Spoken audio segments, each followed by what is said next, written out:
another exciting session of Tales of Tellos, the Steam Age. I am your humble dungeon master, DM Order. I'm joined by these awesome individuals who are the heroes of the campaign. You'll notice we're a couple people short. So first off, Lance is going to be taking a couple weeks off. He's having a baby. We wish him and the baby all the best and everything, and we're excited for when he returns for it. So positive energy. Hope everything goes well with it. For Erlon, also known as Big Red, he's gonna be joining us just a little bit later for in the session. So we're still gonna move forward with it, especially because we're doing a little bit of a time soup slash heavy RP day today. It'll be a good time for him just to slip in and whether he shows up half hour, or like after the break for it. But looking forward to having Big Red around here. But we're still gonna move forward with tonight's episode for session 54. Last time, let's go into the recap for it. Last time, our intrepid adventurers uh, fought the hags. They fought the Timosh hags that had been plaguing the city and causing nightmares and all other sorts of nastiness to occur.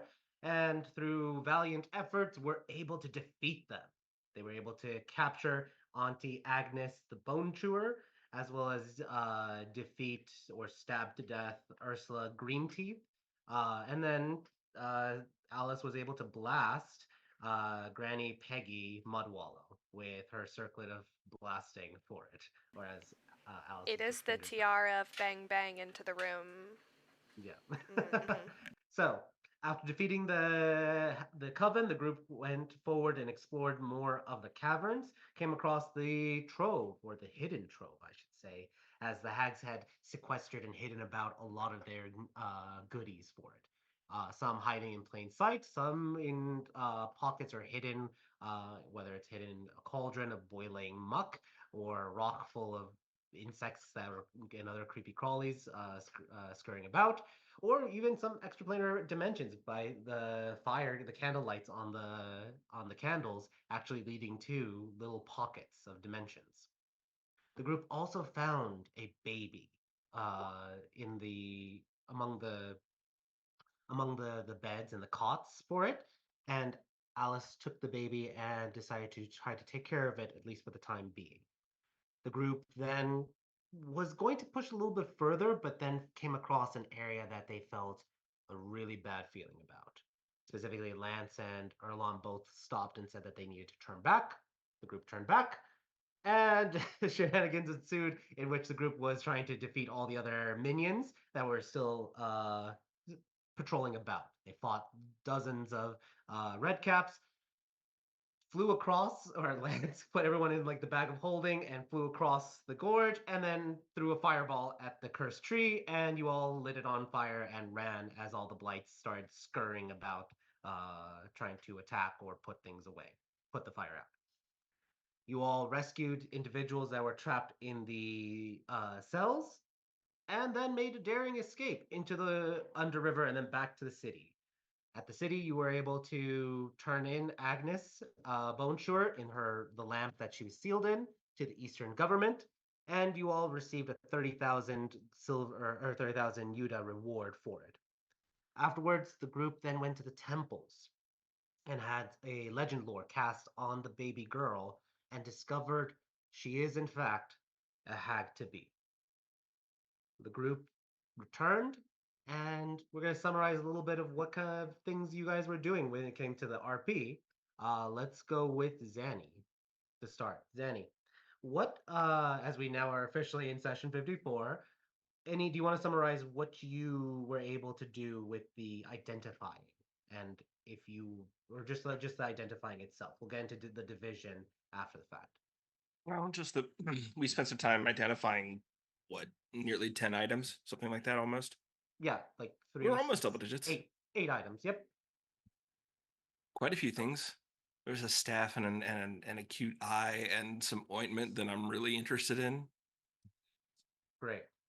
And just so everyone notes, to make sure, I think I tagged everyone on it, but Lance divided out the Yuda that was in the bag for it. So if you guys haven't done so already, make sure you add 1,500 on top of the reward that you got already.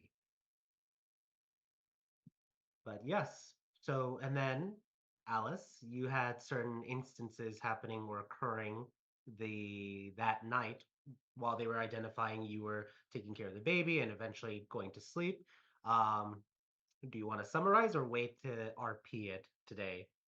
Uh, what exactly happened with your ghosts? Oh, the summary is that I have friends now that live only in my head and no one else can see them. That is, but they gave me a sick nickname. I'm Spirit Talker now, and I shall only be referred to as Spirit Talker from here on out. Uh-huh. You have to Yes. tell people what's going on with that Yes. later. So, Yes, but Alice now has friends. Invisible friends, ghostly friends. That's my summary. She's gonna tell everybody about it later. cool, cool. And then let's go to Chance. Chance, you had in the morning of the 16th, you did well, first you received a couple of letters, and then you did something with Zanny. Do you care to quickly summarize kind of like what happened in that kind of like RP? Um, yeah, Zanny and I were trying to look into the future to see if the uh if my family was going to be safe, Hmm. and seemed like they were. So cool. Yep. So now we are starting the day, tonight session in 54 with the 16th of Earth. It is the holy holiday of civilization. Civilization being one of the 16 of the spectrum of the 16, uh, and she being the goddess of civilization, cities, society, and languages. So, as a fun bonus perk for everyone, you all are getting better at languages, at least for the day. So if you are partial or half fluent, you are almost pretty much full fluent. If you have broken language, you pretty much now have a little bit fluent, like conversational fluidity for it.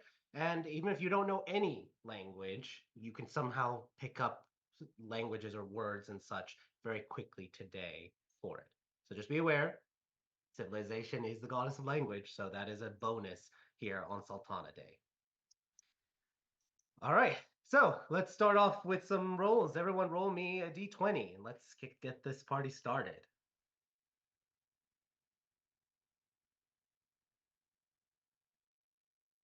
With three people, how are we rolling doubles? Zanny and Chance, please re-roll rollies. All right, so wow, a 5 and a 6. How Al- Alice is the curve. Alice is the curve exactly. Um, I don't. Okay, okay. This this is just fun. All right, so we got Zanny with the 5, Chance with the 6. So we're gonna go with Alice, you're number 1, Chance, you're number 2, and Zanny, you are number 3. So, Alice, what do you do when you wake up in the morning? Any specific morning rituals you Wake up want to in the do? morning. There's a baby in my bed that hasn't eaten in probably over 12 hours. You think I've made it to the morning, Gassan? Roll a d12, or actually roll me a d8 first. Woo! 3 a.m. You wake up. Yikes. At that point, I will attempt to go find some milk to feed this child. There is milk in the fridge, Okay. but there is no milk bottle. That's So, that's fine. I've got, we can do like the whole like dip my pinky in it or something.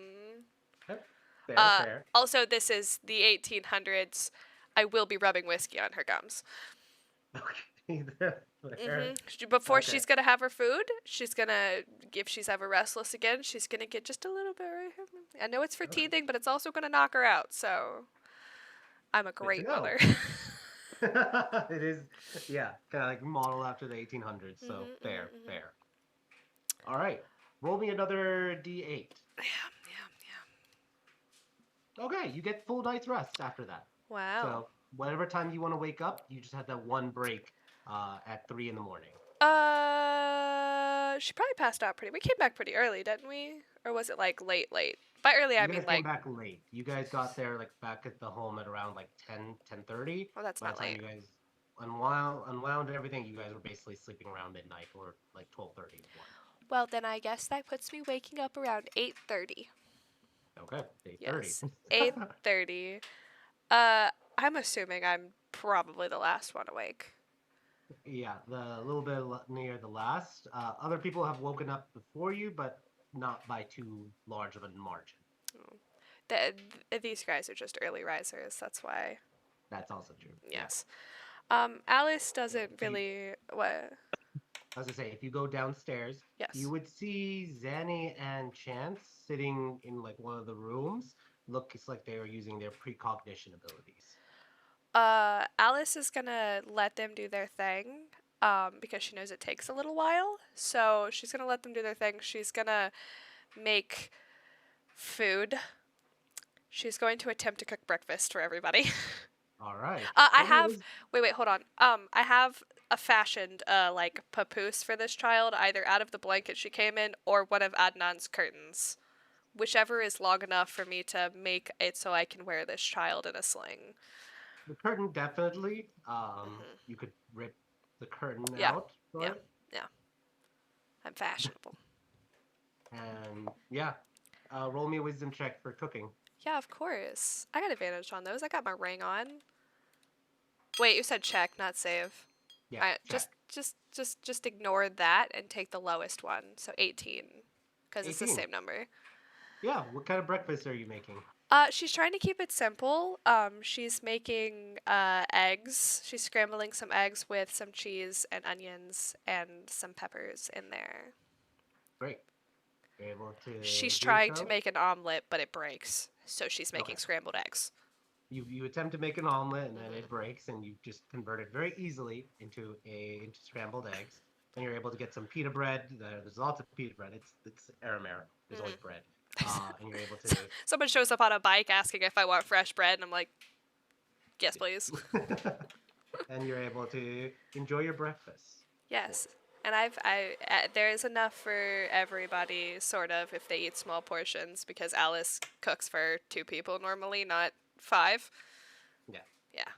You would have noticed when you were about to start cooking, there was like a pot on the side that had looks like oatmeal was about to be cooked, but then was put to the side for a bit. So, Oh. uh, just so you know.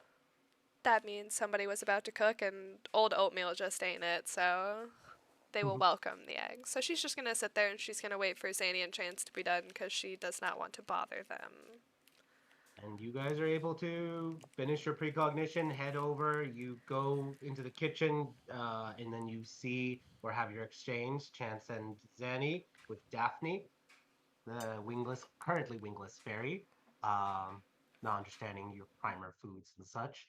But yeah, you come out, and you can finish your cooking of oatmeal, Zaddy, or taking some of the small portions of the eggs. And same thing for you, Chance. You can take some of the portion of the eggs with peppers, uh, or cook anything else, or take Zanny's cooking as well. But we're open up the scene with the three of you at this moment. What are you all doing as you are settling in for for a little bit of a late breakfast? I cooked breakfast, Zany. Are you impressed? Uh, holy, that's not Good. that's not bad. Really? That's pretty dang good, actually. Yeah, I'll take that. I'll take this too. And she grabs her oatmeal. It's like, I'll take this too. It's gonna be a big day. A big day, don't. Since it's a celebratory day, be like, don't need to stock up before those. Are you doing Well, something I don't know about? uh, There's usually feasts yeah, and stuff. yeah. I'm just kind of power loading for the early morning.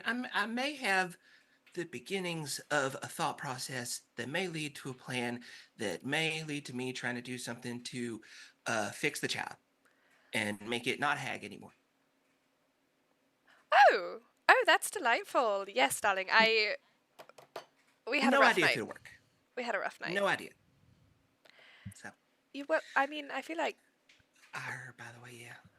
well, also Lance can bring back skeletons with his good, friendly necromancy. I feel like a very similar thing could be applied to this child in a way because isn't she technically dead?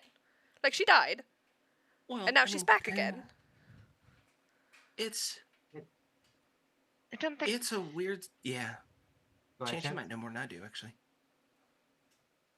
It's more of a morphing than a death and rebirth because she's not the same person that died for her to be born. Like it might have been a 12-year-old boy that died. But this came out instead. Yeah. But she Yeah, got eaten. yeah, Yes. Well, it's she a, got regurgitated. Somebody else got eaten.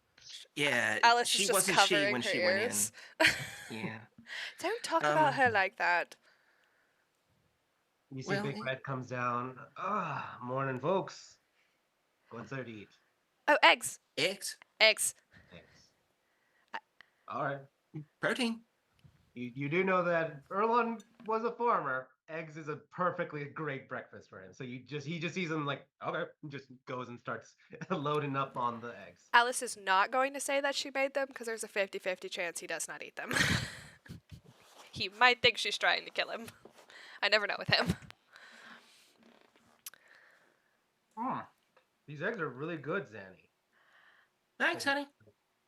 Just some scar. Just immediately side eyeing Alice, just like, Well, if this child. If she might have been a 12-year-old boy, what does that mean we do with her? You know, we were kind of talking about it in groups in the uh, temples. We have a couple of different options. Yeah, the first one on the table was from Lance, and it was kill the baby, and I'm not down with that one. No. But no. But there's also dozens more in the orphanage. Dozens more hags or dozens more babies. Dozens more Yes. baby hags like her. Remember when we Yeah. talked to the other hag? They've been doing this for A some while. time. Yeah. I mean, before we got this little girl, I was already planning on adopting one once uh, once there was a little bit of stability to do so. Oh, Mm, interesting. I'm hoping on at least taking one on myself, and maybe hire somebody to take them back down to the Rhea. Ain't exactly a much safer place for a hag baby to be than under the watch of a bunch of Watcher Paladins. And if we can fix them, I would like to try to fix as many as I can. But I need to start somewhere, and this being a holy day, I figured if I'm going to try anything, it's today. Well, consequently, we have a hag baby. Oh, by the way, everybody, I'd like you to meet Aurelia. I have named her, which means I am quite attached to her. So are you Oh. adopting her? For 16 fucking sake, okay. Alice is just going to look at her and go, for right now, her name is Aurelia, so I don't really know what ends up happening with her. I haven't even told Bruce that I currently have. She's You pointing. haven't told your husband? Well, Oh, fuck I me. ran Okay. out of sending spell slots, and I already used the sending stone, so it's not exactly like there's a telephone in Adnan's house. Okay, well, you got a point there. There's not a telephone here, correct? You have not looked for one. I have no idea what the fuck I'm looking for. Is there one in Zarek? Like, do I have one at my house? You have one at your house. No, my parents' house. Oh, at your parents' house? No. Okay. Would I You know can where roll there a- is one? There are telegraph places though. Well, no, we want a Yeah, telephone. telegraph. We want a Yeah, roll- telephone. Roll a history check, Alice. we want instant transmission. Yeah. I mean, Wait, telegraph is also instant. Yeah. You wouldn't be aware that this is the early stages of the telephone, and they have not yet expanded past they're using the telegram, the wires for it, but it hasn't yet expanded past Zarek at this moment, especially because there's litigation around the patents right now, currently. So no phone lines have yet been fully established out of the city. This just really isn't something you send over telegram, and it's not something you tell in 25 words or less. I guess 50, 75. I have 3 attempts at it. 4 if Yeah, Lance but probably sparks you'll me. have 4. Blank function. You take my pro, you got 5. I feel like I could handle it in maybe 125 words. Write it down first. Well, that's still a lot of a bombshell to drop. I mean, yeah. Hey, honey, we're adopting a baby. Also, I don't even know if we're keeping this child. If we can fix her, what if she reverts back to whatever she used to be? I'm sure there are parents worried about this child somewhere. Yeah, that is a separate question. Yeah, I don't know if that'll happen, even if we can figure something out. But if it does, that's a bridge we'll deal with when we get to it. So I'm gonna Yeah, I ask mean Zanny. that's Oh, sorry, Zanny. You rolled a natural 20 once on Haglor, so this is the only reason I'm gonna allow you to do one right now. You can roll another Arcana check.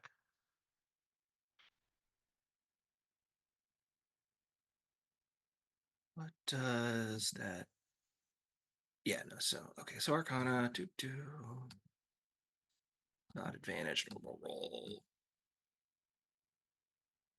Oh, okay, Okay. 26.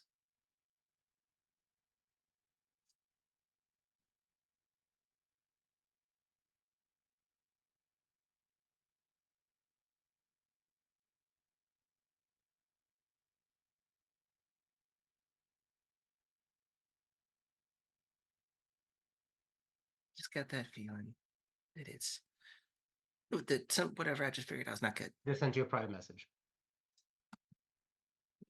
Yeah. It's never good when it's a private message. I don't know why would you just like immediately gonna tell us anyways. It's more about the interpretation and also agency, giving you guys the ability to explain things. Yeah, that's kind of what I figured. Yeah, no, what's it? It's she's her. She's her now. Like, even if we fix it, changing her back to whatever she was before would be.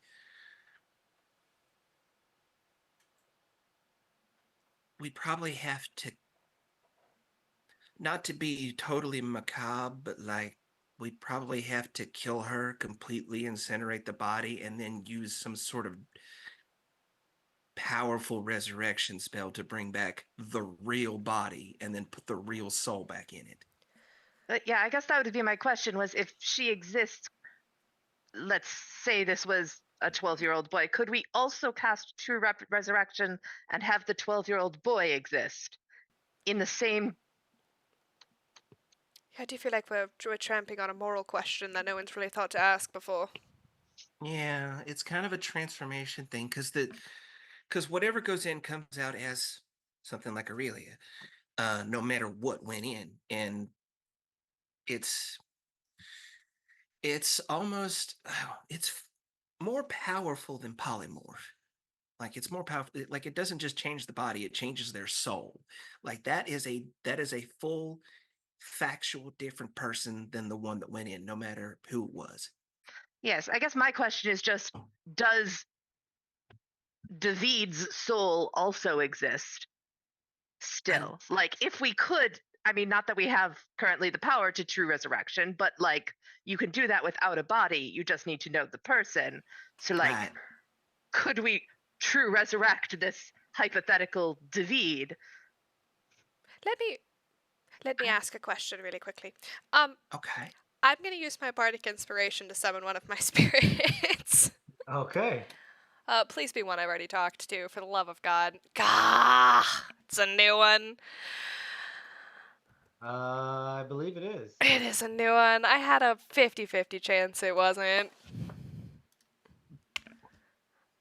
Oh, you've summoned her before, but not you haven't had a talk with her. No. Let's see. Give me one sec. You just see Alice kind of looking around her. It'd be really helpful if, Khalid So, came out right now. are you Cut looking it. for someone? Or Yes, one I of your friends? Or well, I seem to have come into contact with those spirits that you said were watching me, but they are very difficult to find. To pick out one. She appears. for ones that follow you around? There she is. Oh, hello. So I have a weird question. Can you see other spirits? I know. Sorry, I have lots of only those around. Okay, well, she's gonna she's gonna kind of like boost up really. She goes, "Do you see any like weird spirity thing going on here? Like maybe there's another soul or something attached to her?" No, fantastic. Okay, thank you. We are going to have another conversation later, okay? You and I, because I don't want to be rude and brush you off when I've had such a heart to heart with Aisha and the rest of them. But thank you. I needed you to answer that question. No, don't apologize, darling. Yes, we're going to be best friends, you, me, and Aisha. All right. Alice is just gonna blow her a kiss and wave. That's what you all see. It's just one side of the conversation. uh, I'm assuming the conversation's over. yes, and I forgot to mention, I do exclusively go by the name Spirit Talker now. They named I'm me. not calling you that. You've got to call me that. That's what they call I'm. me. You Your name is hear Alice. the doorbell rings. Okay. I'll go get that. Thank you. I was just saying if she saw like some extra spirit, extra soul, extra something perhaps hanging around this child that is not supposed to be there, and she didn't. It's hags don't actually no they do. Yeah, they do have souls, don't they? Yep. So this is a Here, whole other person. Shit. as Zanny's making that revelation that they actually do have souls, because yeah, they do. Um, Chance, you head over to the door. Are you looking through like the door, the peephole, or are you just opening the door? I mean, if there is a peephole, then yes, I would look first. Yep, you look and you see there are a couple of soldiers and looks like a mailman. Uh, Soldiers, it could be good or bad. Uh, and she'll cautiously open the door. Yep. You see the traditional Eastern soldiers that you've been seeing around lately. A lot of them for it. Typical wear like the green uniform stripes, all of them always armed with a rifle, usually with a bayonet attached to it. But you also notice the local mailman, at least for this area, has a package. And we're not package, but he has his bag with letters and such for it. He goes, good morning, happy holidays.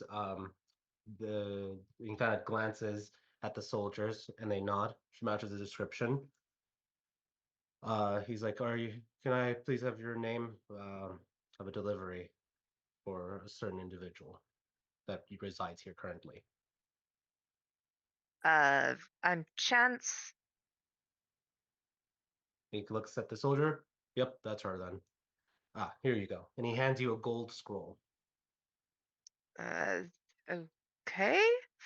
Do you open Uh, it right then and Thank there? you. Uh, do they look like they're expecting me to open it?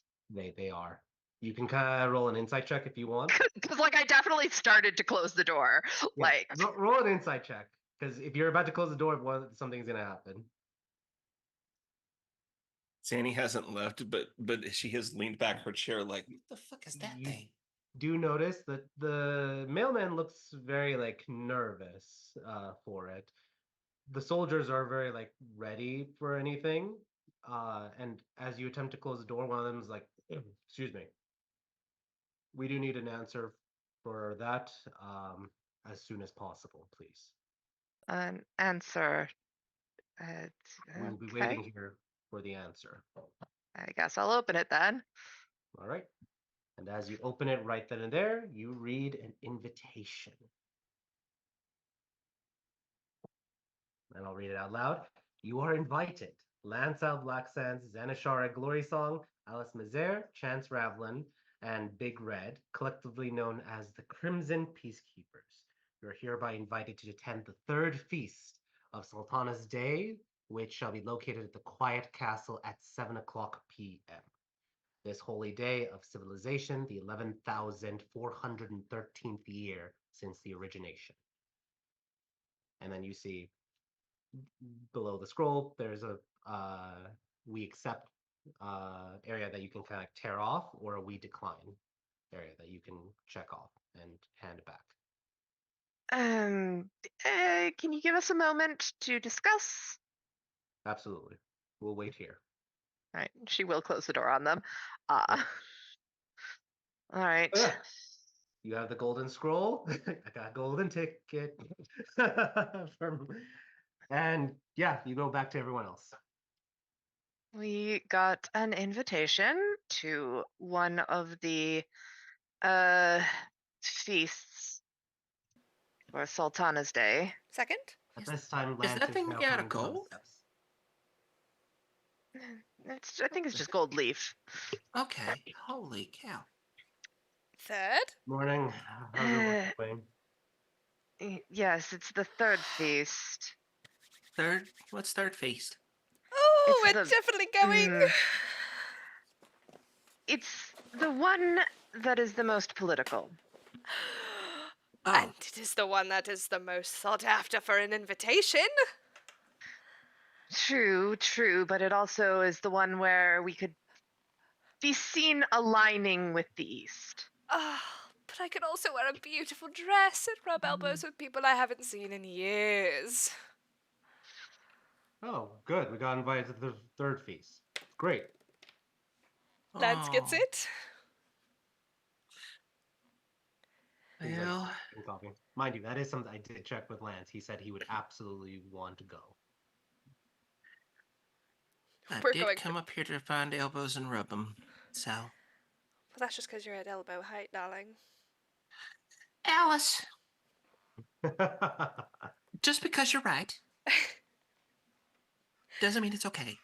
Look, I poke fun at Erlan all the time for his lack of height, so I have to share the love somehow. Okay, that's fair. I just want to make sure that it's.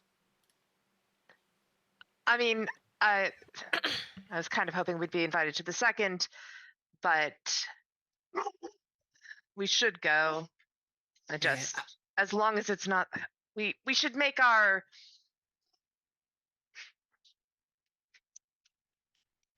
selves very clear. yeah, yeah.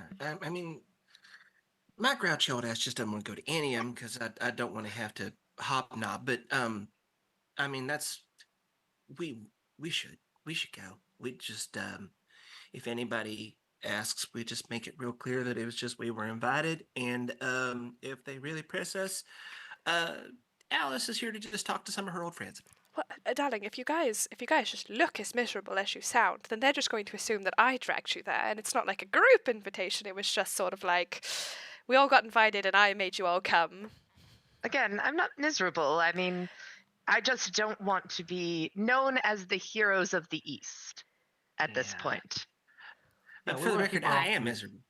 We want to keep our options open and flexible, but we probably shouldn't say that we're not for the East. We shouldn't say we are for the East, but not against them if we're going there. I'm not saying I wasn't saying that we should say we're against them. I'm No, just we saying just- I don't want to have our picture in the paper tomorrow with a subtitle that says Heroes of the East feasting with the Sultana or some shit. Well, that's a risk we might end up taking if we go there. I mean, unless someone tries to take a picture and we end up having to make a scene to stop it. But but it's just I don't think it's a risk worth not going over. Again, I didn't say that we shouldn't go. Everyone is misinterpreting me. At no point in time did I say that was because of what you said. I'm also going through my own thought process, honey. I'm just speaking out loud about what I'm considering this, that, and the other. I don't want to go at all, but the fact of the matter is that we need to. We can't snub these people. We shouldn't, because that'd look worse than going. Wait, does that really mean I have to wear something with sleeves? No, you don't have to. We bought you a suit that specifically does not have sleeves. Oh, great. Great. I'll Now- wear that one then. Now, Lance, darling, are you going to wear clothes you already have? Yeah, I was thinking of wearing some of the suits that I have They're all upstairs. black, aren't they? Of course. Okay, what if I get you like a nice tie or something to match a dress? I cannot go to this feast alone. Okay? You're, we're all going, I think. No, And I know we are all going, but I can't just show up as Alice. I've got to go with, somebody who completes the outfit. What's the point of going to a party if you don't have the other half of the outfit? we roll see if Lance is gonna. Oh, he absolutely wouldn't. What are the East colors? No. He's like, no. It's green. Lots green. But Okay, the so just west not is that. blue, isn't it? Blue or white. Yep. So Okay, so not green, not blue, not white. okay, Just so don't want that to support one side or the other. that takes out 2/3 of my, and it's really not. We're still in the middle of summer, correct? We're nearing Well, the end of Yeah, it, it's the tail end of summer. and we're not really. Well, we're the Kiddos, Crimson Peacekeepers. Don't you have a red dress? I used to. I turned it yellow, and then I turned it light brown. Also, that's not nearly fancy enough, darling. That's my day-to-day dress. Okay, well, that's So I fair. guess we're going shopping What then. what'd you do with the fancy dress that you had for the opera? What color was that one? That one was either green or blue, wasn't it? I don't. DM does not remember what dress. I did you not wore. write the color down. Roll. I mean, Let me Let's do a roll. Roll a d8. a D8. It is one could of take it two, and get it dyed. 3 colors. I could take it and get it dyed. Blue. Frickle frack. Yeah, that sounds like me. It's the spectrum. The 5 is blue, 6 would be indigo, purple, and then either black or a Look, reroll I for could gray. I could buy some any dye and I could change it to a different color, or I could get a new dress. I feel like you guys are failing to see the point of this. And that is Alice gets a new dress. I mean, you can get a new dress whenever you want. I have to have a reason. I suppose I could go pick one up. Shopping Sounds like- montage. Sounds like you ladies are heading to Glitz and Glam. Then I'll just use one of the suits I have upstairs. Alrighty. May need to go pick up a few reagents while I'm out too for some spells. And maybe some food or like a babysitter. Am I taking this with me tonight? We need to get a babysitter. Okay. We have Revnos. I am not a babysitter. You hear? We're being not shouted. leaving this child with that man. I will tell my aunt on you. Wait, are you saying that to revenues? I'm thinking it to him. Okay, no response. But you I don't all say that. I will heard not say that out loud and echo out this man, throughout, but like, I will. the I will tell house, it to him. Yeah. Just Revenue's voice. I am not babysitting. I am not a babysitter. I mean, I was going to ask before, but you are an option who is in the house. Hold on. Hold on. Alice is going to cast Ascending. Zeta, are you going to the third feast?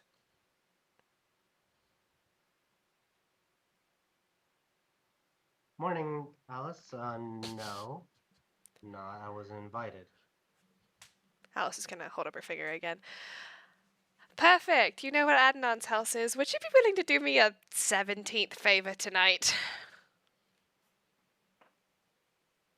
Ah, God damn it! What is it? Lance, I don't have any more sending spells. Wait, that was 2 spells. Yes, I have 2. I have a sending stone to Bruce. Oh, you don't have third. I thought you had 3. Okay. No, I went 3 into Warlock, so I've got level 2 Warlock spells. Mm. Okay. So what do you do? She will come to the house, I'm sure of it. I believe in her. I trust that she will show up one of these days or one of these hours, and I will let her know what the what I need. Okay. So, are you all checking yes then for the invitation? Great. Chance, are you gonna go return the thing to the mailman? Yeah, I guess so. All right. You head back. You see the mailman is fidgeting a little bit, waiting for it. The soldiers kind of like have that discipline ready and then they kind of like turn as you open the door. And the There you go. soldiers, excellent. We thank you, and we recommend arriving at the party 30 minutes before for screening. Good day. Right. And they salute you, the soldiers. The mailman just bows nervously, and then they escort the mailman back and towards several horses. And you close the door. All right, let's get into some role play of what you guys are doing through the morning for it. Let's start with Alice. You're going, I'm assuming, going to try probably going shopping. Um, if Lance and Erlon, since they're on autopilot right now, are going to be staying back at the house, at least for a little bit, she is going to write a note that basically says, going to the feast, third feast, need a babysitter. I love you. I owe you times 1,000. Here's 100 Yuta up front. And then she's going to leave 100 Yuta with the note. And she's going to look at Erlon and go, I know how much I'm leaving her. If Zeta tells me that she did not get this 100 Yuta, we're going to have words, Erlon. What, you think I'm broke? I got 100 Yuta. Why do I need, I don't need You probably extra want 100 Yuta. 100 more Yuta. I saw you about to take a dive into those fake little silver Oh, containers, yeah, alright? that's silver. Why would I care about paper? I hate the paper money. I do too. That's why I'm trying to get rid of it. But Z lives here, so she has to actually use it. So Fine, don't mess whatever. with it. Don't mess with it. Yeah. So it's my note. Let me go Gods, shopping. I really wish we took one of those chests. Was it even real silver? It felt real. Well, that doesn't mean it's real. Uh, yeah, because of the magic. I mean, can't you dispel the magic and make it real? Oh, not I. No, I can't do that. That's well outside my purview. Lance. Yes, you two figure that out tonight. If he could have done it, you can yell at him. All right. Yeah, and Caroline kind of like hops and pops and goes forward. So, all right, you're buying a dress. Anything else you're doing or at the dress? You want to describe what kind of dress? Or wait, no. Are you buying a dress or are you getting any dye? Oh, I'm buying a dress. Come on. So, Let's. kind of describe your dress that you're purchasing from the fashion fairy. She is going to, it is going to be red because she wants to stand out and she's going for complete opposite end of the spectrum, just like Zanny suggested. This is the one time that she's actually going to be bold and brash. Also, they're the Crimson Peacekeepers, so you were right with that one. It's a little, it's got like the wider shoulders out here, and it's got like a lower V, but it doesn't show anything too scandalous. It is also short sleeves because it is the desert, and we're hot, and we're showing our elbows today, okay? But yeah, it's not like too fancy. It doesn't have any like lace or any like intricate beadwork on it. It's just a very well-shaped dress, and Alice does the rest, okay? Great.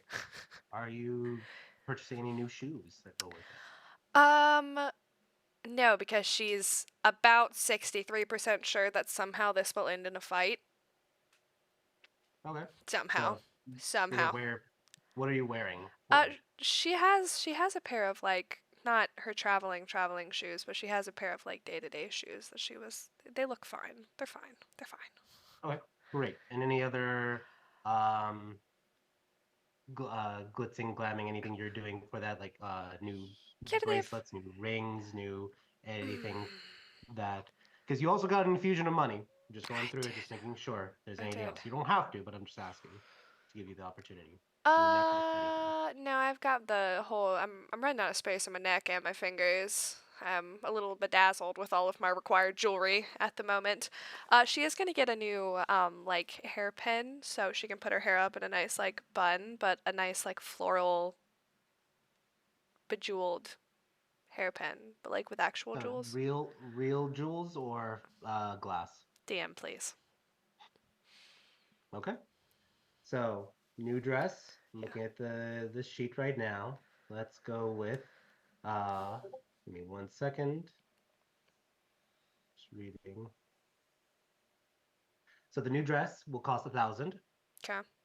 and then the gems. Let me pull up the because you're gonna have to purchase that from somewhere else. But let me just uh, find it. Bejeweled. Okay. Do you let me just really read this really quickly. Sorry, I was trying to scroll to the bottom where the stores are, but I can never find Yeah, them quickly. it's fine. All right. I'm gonna ask you an important question. Are you trying to go for? You're going for exquisite, correct? Exquisite. Okay. What's the exact difference between exquisite and like hot ass exquisite? So a simple pin, a hairpin to stick through your hair and hold things, made out of solid gold with a gem on it, will cost 300 Yuta. Oh, And that can be a tiny pearl, a tiny little hold ruby, or on. a tiny sapphire of your choice. How much does a diamond have to be for Revivify? 300. All right, I want one of those Oh, and a sorry, hairpin. 3,000. Oh, it has to be 3,000 Yeah, silver. yeah. Because normally it's 300 gold, so it's Mm, 3,000 That's silver. that's too big of a diamond to wear in my hair. No, it's actually just probably like about yay big. Yeesh, the diamond market's inflated. I'm gonna find one worth that and wear it as a hairpin. Okay, so that will cost you then 3,000 Yuta on top Hmm. of it, but now you have a diamond that you can use if ever tragedy were to strike. Rad. It's very So simple too. It's not like super duper elaborate. The main thing is that she's always going to have a diamond on her person just in case. I know we have some and we have the scrolls, but just in case. If she dies, you can be like, ah, Alice's hair looks lovely today. Let's bring her back from the dead. yeah, hopefully no pickpockets take it from your hair. Oh, it'd suck. Mhm. It's okay. She'll get Zany to just pickpocket them back. Uh-huh. Cool. So total of 4,000 Yuta, and you're good to go. Sounds good. So that's what you're doing throughout the morning for it. Let's go to Chance. Chance, are you doing anything in particular during the morning? Um. Uh. I mean, do are we going shopping as a group or? Yeah, Yeah. it's let me take a step back. Zanny, are you going also shopping? Yeah. Uh, okay, so then Oh let's yeah. take a step back. All three of you guys are shopping, so you guys can actually have that scene together for it. I wasn't sure, so I apologize for that. But yeah, Chance, you see Alice is getting a red dress for it, and Zanny, what kind of dress color are you getting? it's a it's kind of similar to Alice's, I think, because yours was like a red with a low V. And this one's got a uh fake gem strap. Gotcha. Like she's doing costume jewelry as a neck piece, and then it also goes down in the middle, down to the bottom of the V, and separates the girls, as it were. She's going ham on this dress, and it's got like silver thread woven through it. Mm, I posted it in the chat thing under clothing bot. okay, cool, cool. None other than my hero wearing it. Excellent.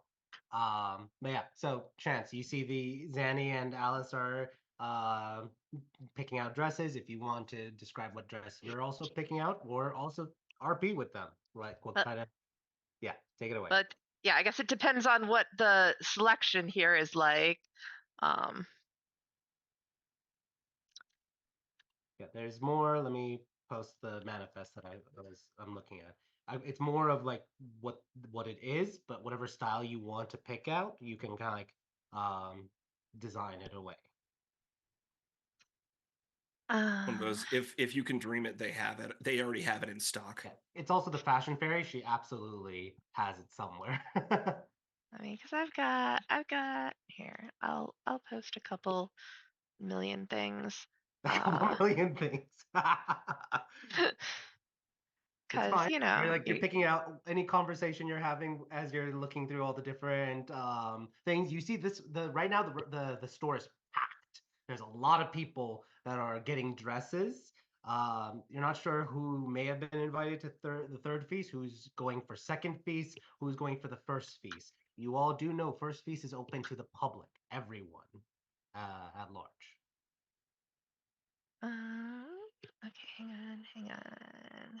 I'm scrolling. Uh, I think Zanny Zanny. has also squeezed in a like a V corset under this, and she's looking at the other two, going, "Is this too much?" Yeah. As you ask that, Alice, roll a dex save, please.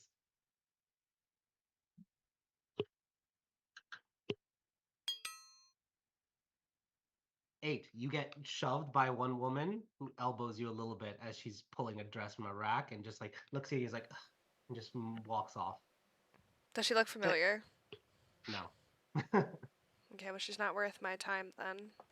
Yeah, it's like I said, it's the feast day, it's a holiday, everyone's buying last minute, whoever got invited for one thing or another, and it's hectic in the glitz and glam. Alice is the bigger person and not going to comment on the fact that she's going to wear that color at her age.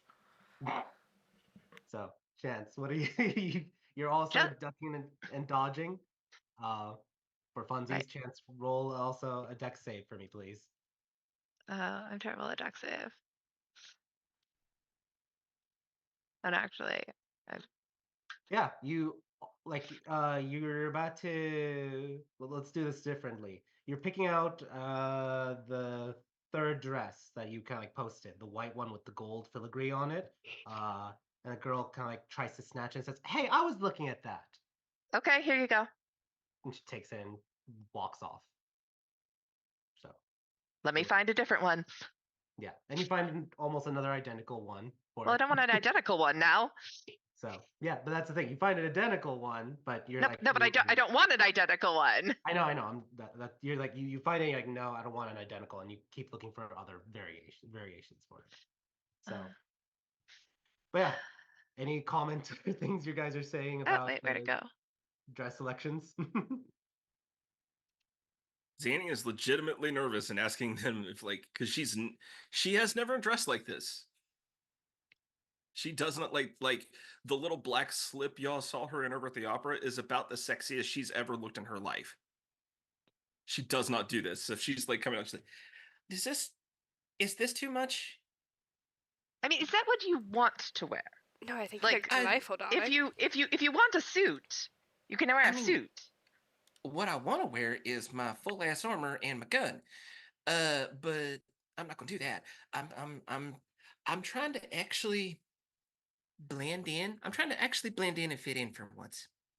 Well, I mean, that's the beauty of fashion is that, at least in Aramare, there's so many colors and so many different styles from all the different cultures that it's not like one thing is in. Oh, thank fuck. So it ain't like the Ria. Okay.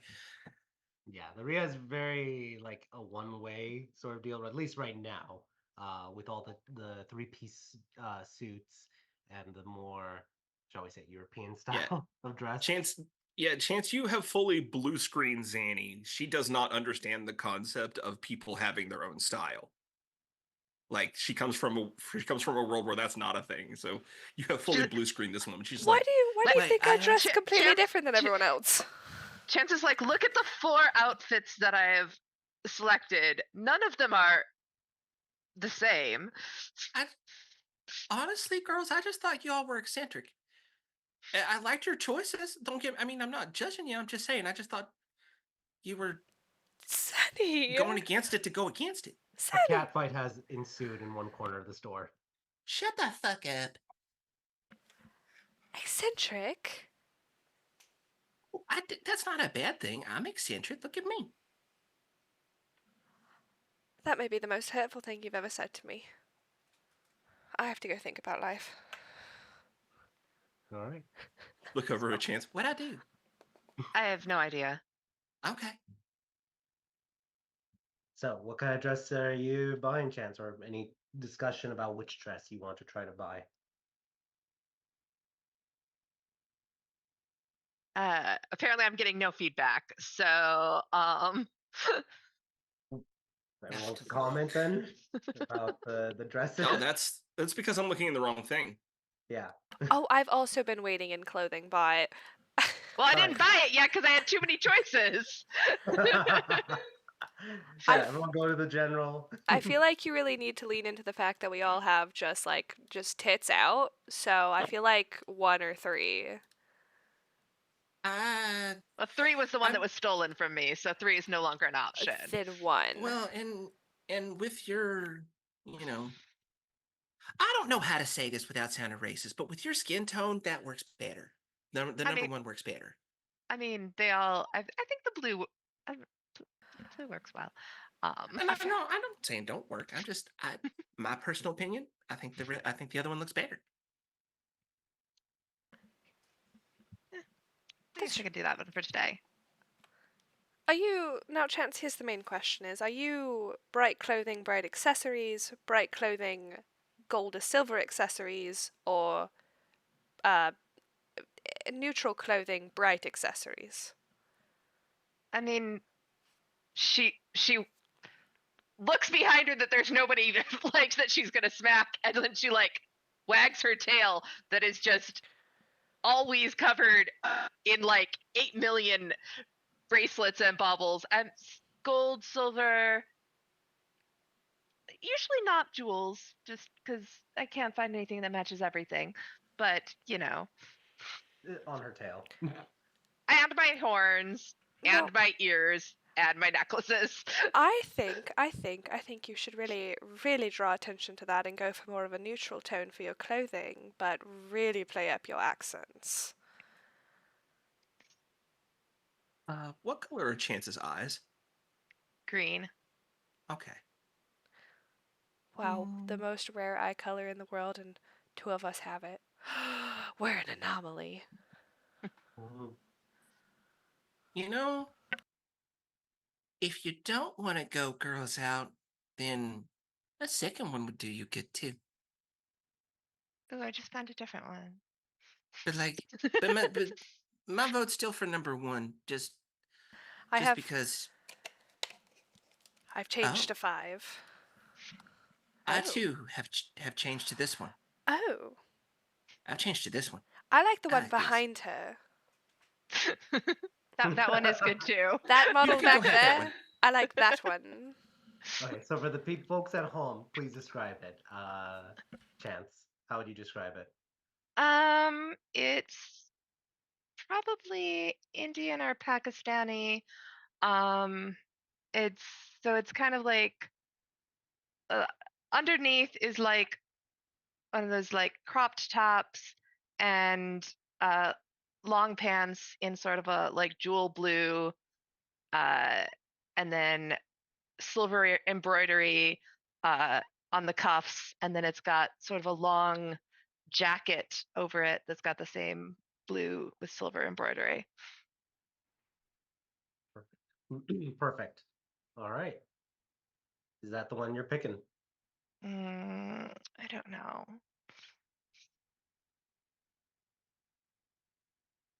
I could just wear something that I already own. The peer pressure says buy that one because it's really fucking pretty. Because if you don't, I'm gonna. Also, no. Is this your first third feast? My only Me one. or her? Both of you. Yeah, it's my only one. I literally moved to Aramir the day I met you. It's a good first day. But this is a big occasion. This isn't like going to the opera where it's something you've done before, where it's, oh, I've gone to the opera, I know what I need to wear. Like, this is a new event. It warrants new clothing. In the words of our forefathers, treat yourself. See, now I don't want to buy that because it looks too much like one that Lance posted. What'd he do? Oh no. Oh, you guys will match. I know, right? I don't want to match. No, see, I think you should go for the one behind her, but in, a different color. You could do it green. That way, people like you more for representing the East a little bit. It's true. Green, I need to do in only certain shades. It kind of clashes the opposite side of the color wheel and all. What, you could be the most beautiful Christmas tree in the world. And that's why. I need to do. Usually, I need Unless to do you either take a 3 psychic damage. sage, either like more like a sage green kind of, or I need to use green like as an accent color. When I wear just green, it's a bit much. Um, hmm, I think I'll go Alright. back to the second one. Okay. So going back to the second one, the Maybe. Honestly, I think you look good in anything except number 4. But that's just, again, me. Well, I'd go for a different jacket with number. I mean, like not red on red. You Yeah. know, 4 is giving the one of fact- those symbol monkeys. the fashion fairy does come and does comment saying, "I love that one," and she points at the first one that you were thinking of, and then zips off. That's what I'm thinking. That's what I'm thinking, Alice. We do trust the fashion fairy with our life, darling. I've got a whole Pinterest board. Ah. Gotta make a decision because we got a lot of other RP to do. So, which one are you picking, Chance? I don't know. You want One me of to roll them. for it? No, but just move along and I'll figure it out days later. Days later. All Also, right. while we're out, can we run to a temple? Pretty much any temple. I think I should be able to find what I need. Okay. You guys make your selections for any fancy dress. It's 1,000 Yuta. So, mark it off. And then, are any of you guys buying? Well, I know, Alice, you said no, but Chance, Zanny, are you guys going for shoes, heels, anything of that nature? No, I think my shoes. I have dress shoes. They should be Okay. fine. Zanny, Um, shoes, slippers, heels. There's just a big glare at Alice before she goes and grabs a pair of high heels. Well, There you darling, go. I'm not even wearing shoes that fancy. I applaud you. I know. I'm trying to one up you for once. Well, Yeah. I applaud your effort. Yeah. So extra 100 silver, 100 Yuta for you, Zanny. Uh, this is gonna hurt and it's gonna suck and I'm gonna hate it. Have you ever worn high As heels she's putting them before? on. Have you ever worn heels before? Yeah, like 40 years ago. Okay, well, I just had Oh, to make and for my wedding. Okay, sure, perfect. I just had to make sure that I knew I am going to have to carry you out of there tonight. No, no, no. I mean, I know how to walk in them. I just meant the I hate it. blisters. Yeah, it's nasty. I don't like it. It feels bad. All right. That's why I wear flats all the time. You guys are going out during like the late morning, so there is the parade, the morning parade, that you guys can hear. Do you go to attend the parade or try to bypass, go around it? I- I'm I'm inclined to watch it because not only because parade and holy day and celebration and probably some sort of nasty food that is not good for us, but also it might help us get an idea of what they consider to be important now that they are you know the East.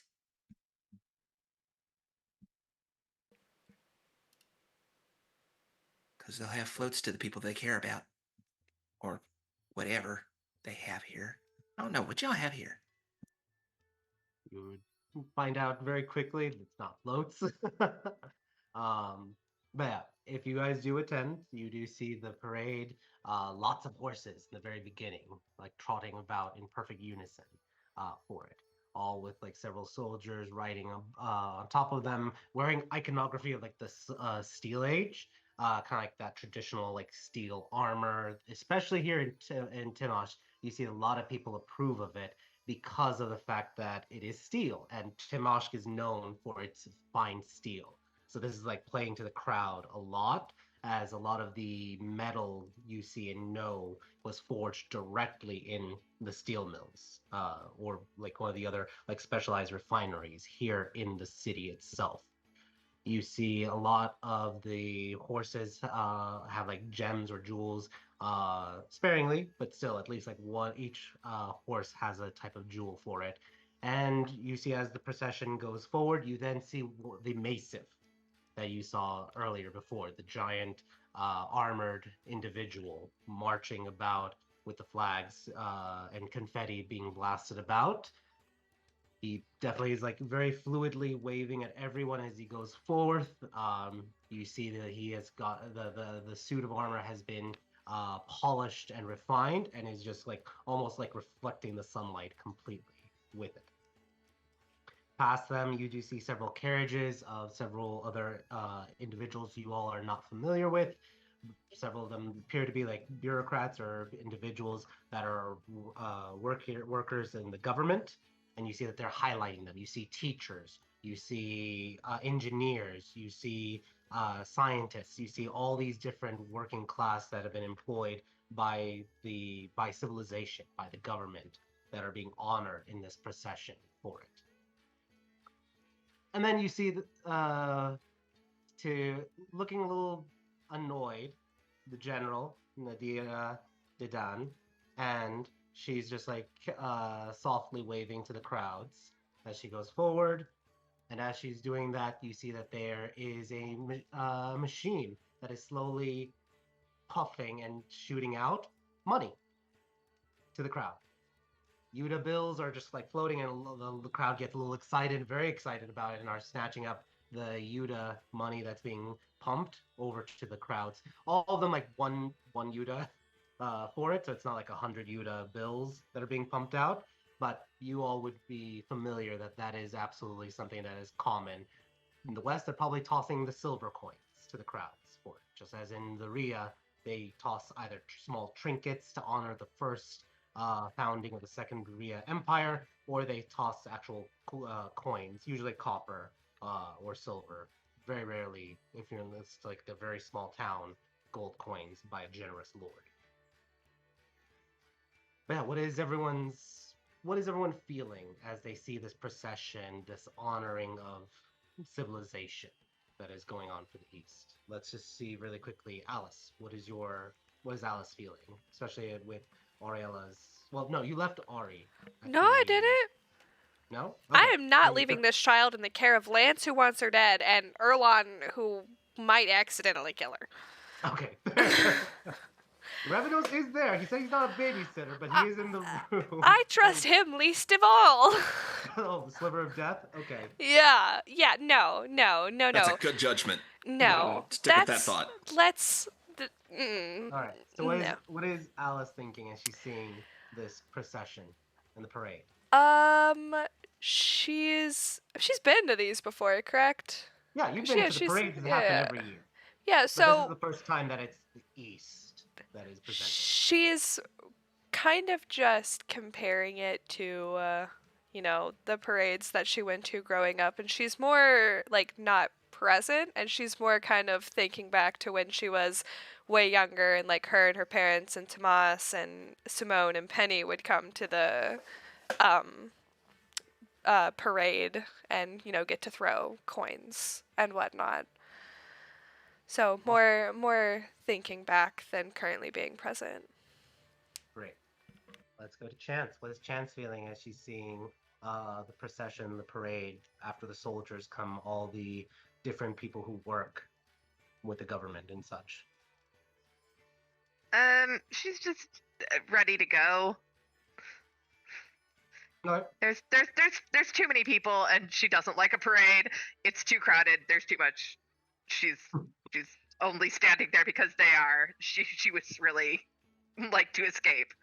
Fair. You're kind of like pulling away from it. And then Zanny. Any thoughts from Zanny as she sees the parade and the procession? I think it just makes Zanny a little homesick. Like she's watching it, and every group that goes by, her mind thinks of like what that part would be in like a Rian parade, and it's just like, so this is, so it's pretty much the same. It's just same stuff, different people. Got it. Okay. But That there's like also a kind of. Oh, go ahead. she's kind of half talking, and she's half here right now and half back in the Rhea. Yeah. And that does also make you feel a little bit of appreciative of that idea. It's the same civilizations are very, very similar, but just different people for it. So, all right. You guys move on, not waiting until the very last part of the parade is over, and you guys are heading towards the temples. Is that correct? That's all right. I just need to make a stop. You do notice that there is a sign that you see, and it says that the founding of Civilization's temple at noon. Right now it's late morning. You would have to wait an extra hour to actually see the event, but you guys can go to one of three temples: Ambition, Grace, or Peace. Those three temples are open currently. Ambition and Grace are in construction, but people are still able to go in and do whatever they need to for prayers. Is I think I'd be leaning towards the ambition just for the thought process of what I'm going through or what I'm trying to do here with this. Okay. You guide the others towards Ambition's temple. Anything in particular you're doing at Ambition's temple? I need to go purchase some specific spell reagents, and this is my best bet to come to because I need holy water and powdered silver. Okay. You do see there is an acolyte for Ambition in Ambition's temple, and they can facilitate that. So whatever the fair market value is, you can mark off the silver for it. Okay. I need 100 silver basically of it. Okay. So I'm grabbing it as a reagent for the magic circle spell. gotcha. So yeah, mark off the silver / Yuda for it, and you're good to go. But is Thank anyone you. else doing anything in Ambition's temple?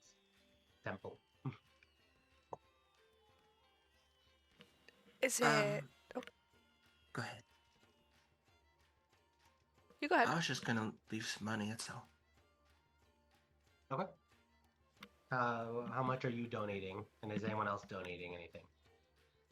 I'm gonna leave an extra 50 silver and take a few minutes and say a prayer, like not necessarily in the sense of I'm attempting to bribe one of the 16 to do my bidding with a measly 50 silver. I'm just leaving the temple with 50 silver, and at the same time I'm also doing a little prayer that whatever the fuck I'm about to try to pull off with this child is actually going to work. Okay. All right. Roll me a religion check, please.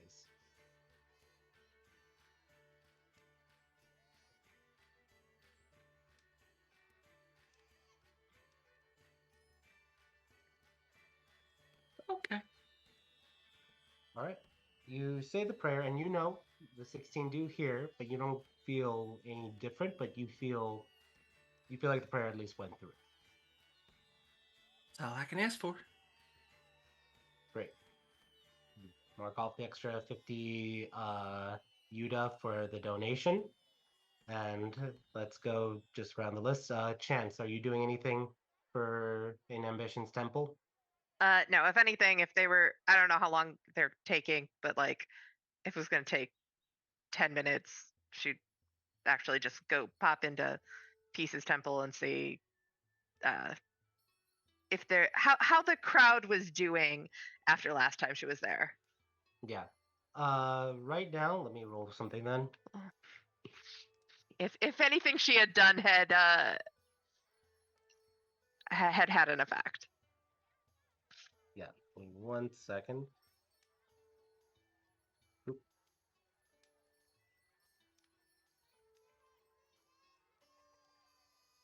You go in and you see it is completely empty in the temple with peace. No one seems to be inside at the moment.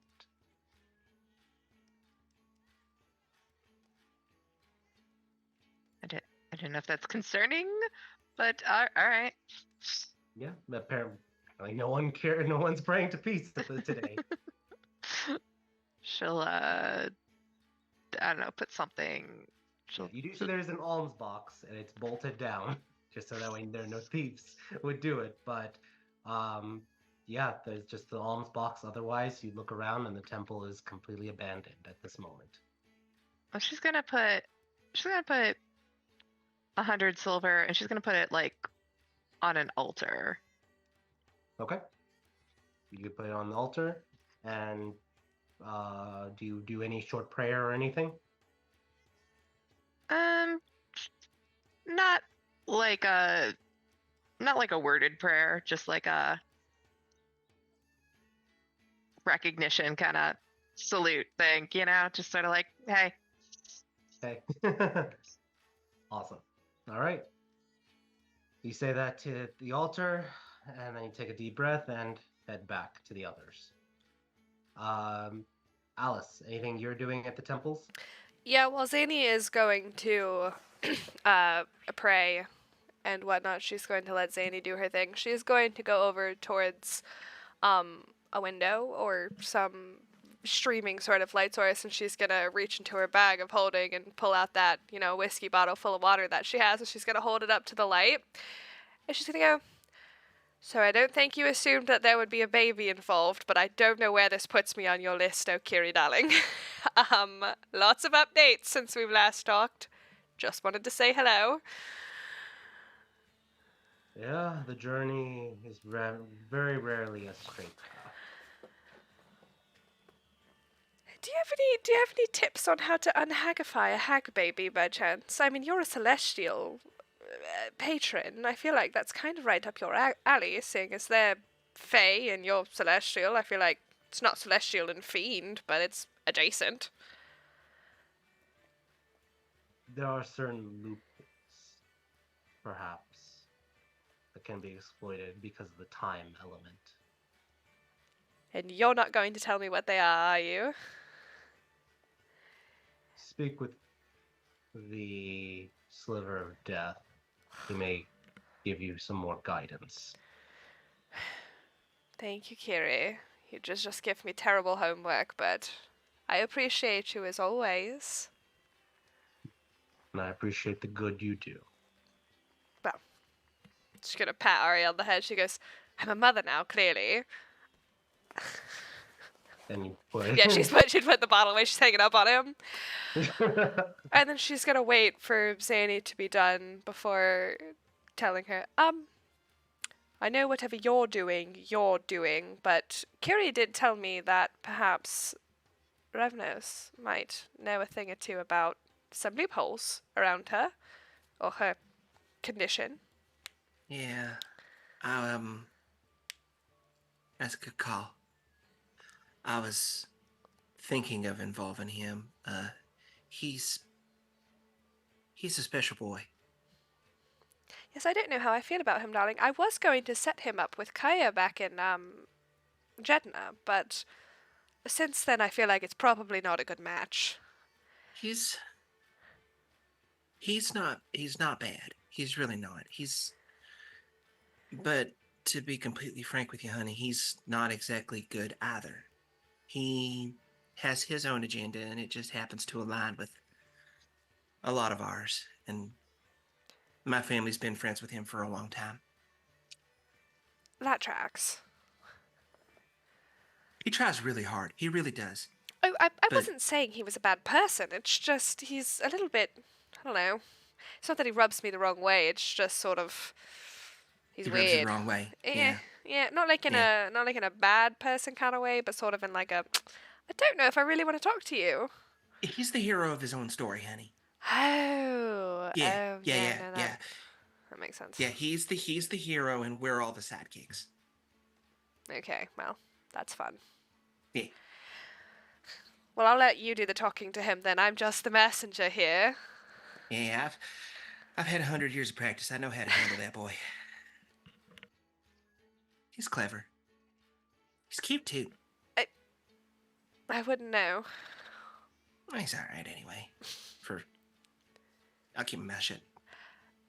Did you did you hear anything back during your? I know it's very rude of me to ask, but we are in Ambition's temple, so I'm a little bit curious if Ambition was in a talking mood.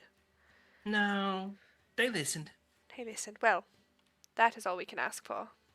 Yeah, that's all I ever really want. I ain't like some of my kin trying to get him to talk back to me. Well, I tried and I ended up a warlock, so Yeah, that's kind of why. I mean, nope, no, thank you. So I have do you enough all, deals going on in my family. do you all wait another hour, or at this point, I would say like 50 minutes, 45 minutes, to see the founding of Civilization's temple? There are crowds already gathering, but it's up to you guys. I don't even know what that's supposed to mean. So They're no. actually you could The- find out that they're basically going to like break earth, break ground, and actually like lay the foundation for the temple on her Oh, day. it's a barn raising for a temple. Okay, that makes more sense. Yeah, I your mean, choice. It's gonna be they're it's like the christening at the like barn raising, as you said, but uh, you don't have to. These are I'm offering you guys events as this is like the nature of the holiday. would just logistics question. The breakfast that we had, would that have counted as a short rest? So I got my spell slots back from the morning. I'll say yeah. Why not? Okay. then I mean, I'm in that case, I'm down to hang around if you girls want to, but I don't have a particular vested interest in hanging around. I'd just as soon go back and work on some projects.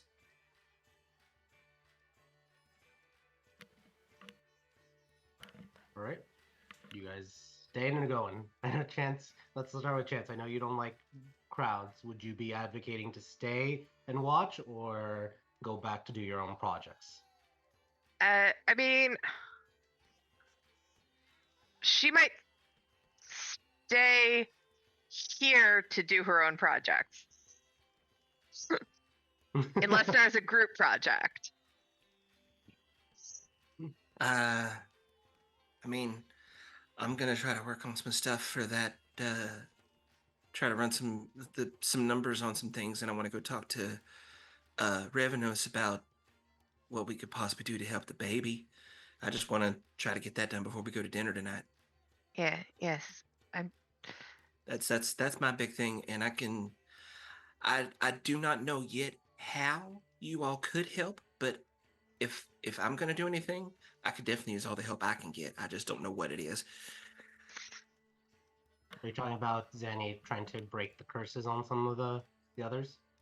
Trying to, I basically, I've been hinting around at it most of the day. I want to try to use Aurelia as a test run for trying to break this hag curse. Okay, but like because I know you also have the curses on like the frog and the sheep and such. Yeah. Well, I wasn't sure. Sorry, What- go ahead. Did we bring those home with us, or did we leave them with the clerics? No, you brought them home. Like that was. Like, I think I said that last time. Like you. we have brought a them to sheep in the house. Oh, yeah. Oh, yeah. I mean, we have a barn out back, so he's probably out back at the moment. You also have the fairy. I mentioned like the already in the RP. Yeah, the fairy's there. Mahmoud, which I'm doing Lance's RP chat. I'm going to have Mahmoud be part of that for it. So, but yes, you have a sheep in the backyard. At least the grass is cut. Yes. Between that sheep and Billy, our grass is well manicured. All right, Alice, would you advocate to stay there or go back to the house?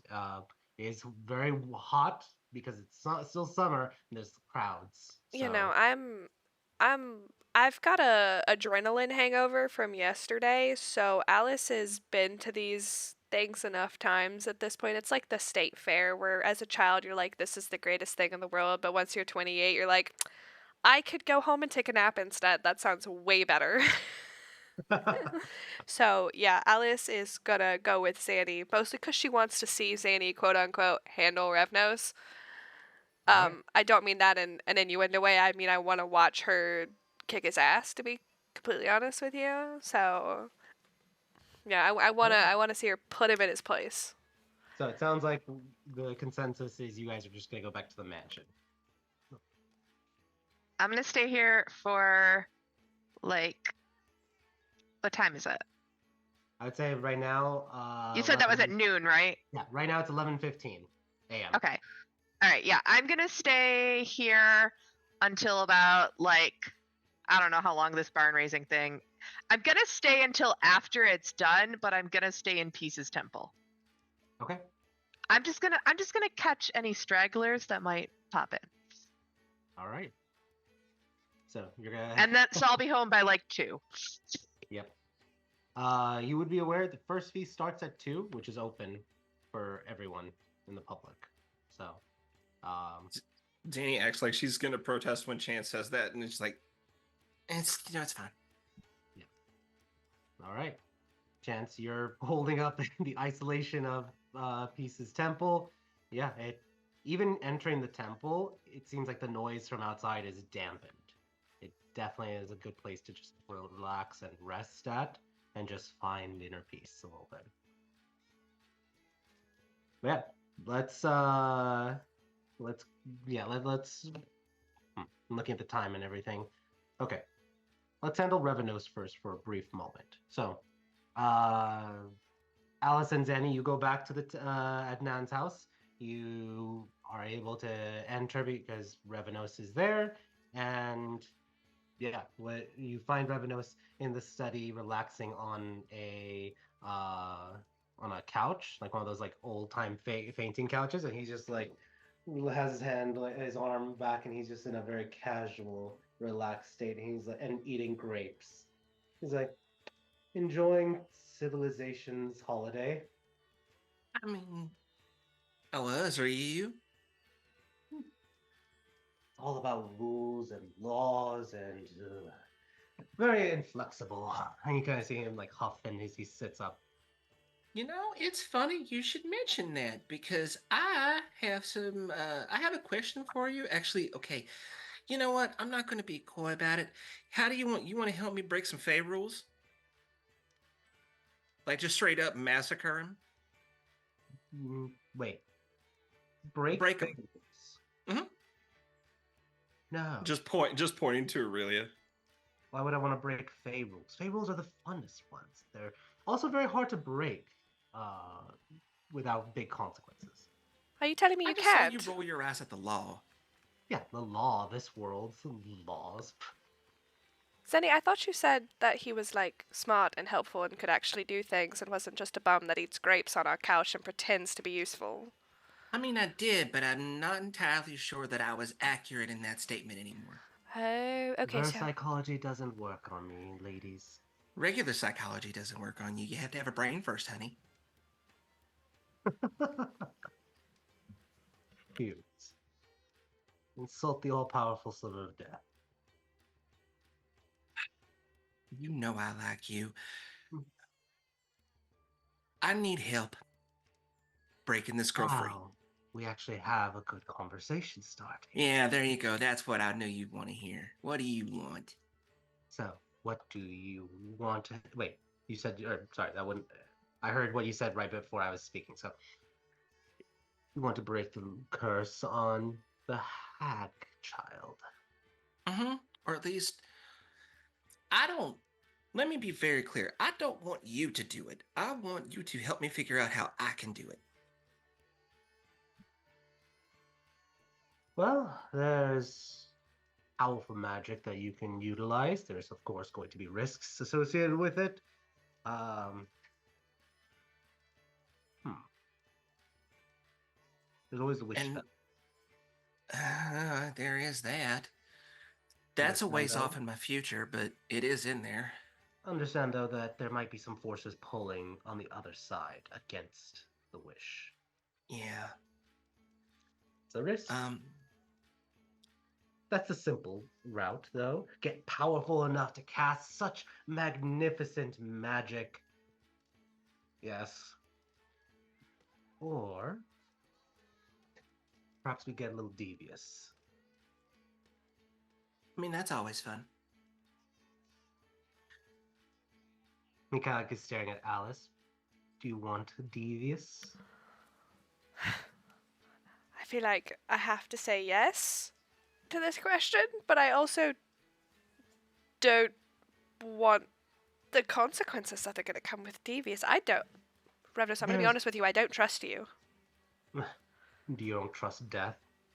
Well, I know you're inevitable, but that doesn't mean I trust you as a person. Fair. All right. And mind you, Alice, dear, there's always going to be a consequence. Always. Regardless of whatever you do, your mere existence is a consequence in and of itself. Well, that was Good. rude. No, I'm saying your existence is a consequence. What you do is a consequence, and what your actions are consequences. Everything is a consequence. But let's talk about what options you have in a fun, devious manner for this child. Hag, of course, baby, must churn and transform upon her 13th birthday. Naturally, the question then begets, when is her 13th birthday? And can we, shall we say, never let it come? The I Fey don't. Realm is a fun place for time. Huh.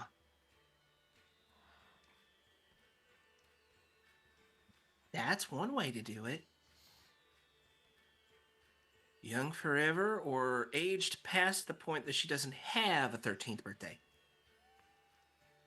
If she never has one, she can't change on it. So if she goes in as a child and then comes out as a full adult, she never had a 13th birthday. But she would be over the age of 13. Are the rules not just you're over the age of. Biologically, you can stop aging in the Fey Realm. Yeah, time is a suggestion on that side. I've never been. It's not a rule. See, helpful. It's devious. Devious doesn't have to be bad. Yes, but are we Just supposed to just drop her off in the Fey realm? You don't have to do it now. You do it 12 years from now. How will we know how to get her back out again? She'll be 12 years old. That's a suggestion of a problem that we can fix at that time. Picking her up. That's a problem we got 12 years to solve. Hell's by then I might have figured out how to do a wish. Mm-hmm. Lofty thinking. Now, assuming you don't want to go that route, well, we know. Well, how about this? If you know you're going to die, then die. Just come back. Magic. If you know she's going to turn into a hag, and that is inevitable, who's to say you can't reverse it after it has happened? Let her turn into a hag and perhaps distill memories and then force them back upon her. It's interesting to note you have a jar of memories. I was going to just say something about that. Were you spying on us while we were identifying? You talk loudly. You can hear Yeah, it okay, that's fair. in I this do. house. These are simple things that I can come up with just right now without even having to do too much thinking about it. This is this is a legal question that I think I need clarification on. So the child comes out as a hag. If we change that child to a different child, is that child still a hag, or is that child now just a child? Like, say, with some kind of polymorphin? Ah, true polymorph. Yeah, it could change into that person. Beware dispel magic. That will undo everything. Yeah. But you see, I like how you're thinking. You're thinking deviously, which is a fun thing to do. I was also considering your specialty, your other magical specialty. Hmm. That, though, is a little bit more dangerous to use on the child, or even the creature, because she is a hag. It is the Yeah. antithesis for it. Worst case scenario. Well, not worst case, but I think would be a good thing to do is preserve her identity in one fashion. And then, let's say, a necklace. And as long as she wears this necklace, and you can see he makes an illusion of it. Once she turns, place it upon her, polymorphing her to what she should be. As long as she wears the necklace, she is safe. Revnos, you're just explaining to me that you have never been a 13-year-old girl before? Because you can't just make a 13-year-old girl wear a necklace for the rest of her life. She's going to turn 23 and be like, I hate this piece of jewelry. I understand what it's worth, and I'm taking it off. Yeah. Of course. And there are ways, Gaius, to augment the mind or have a little timer on it that, hey, give an hour before transformation sets in or the thing breaks. Little safeties in place for it.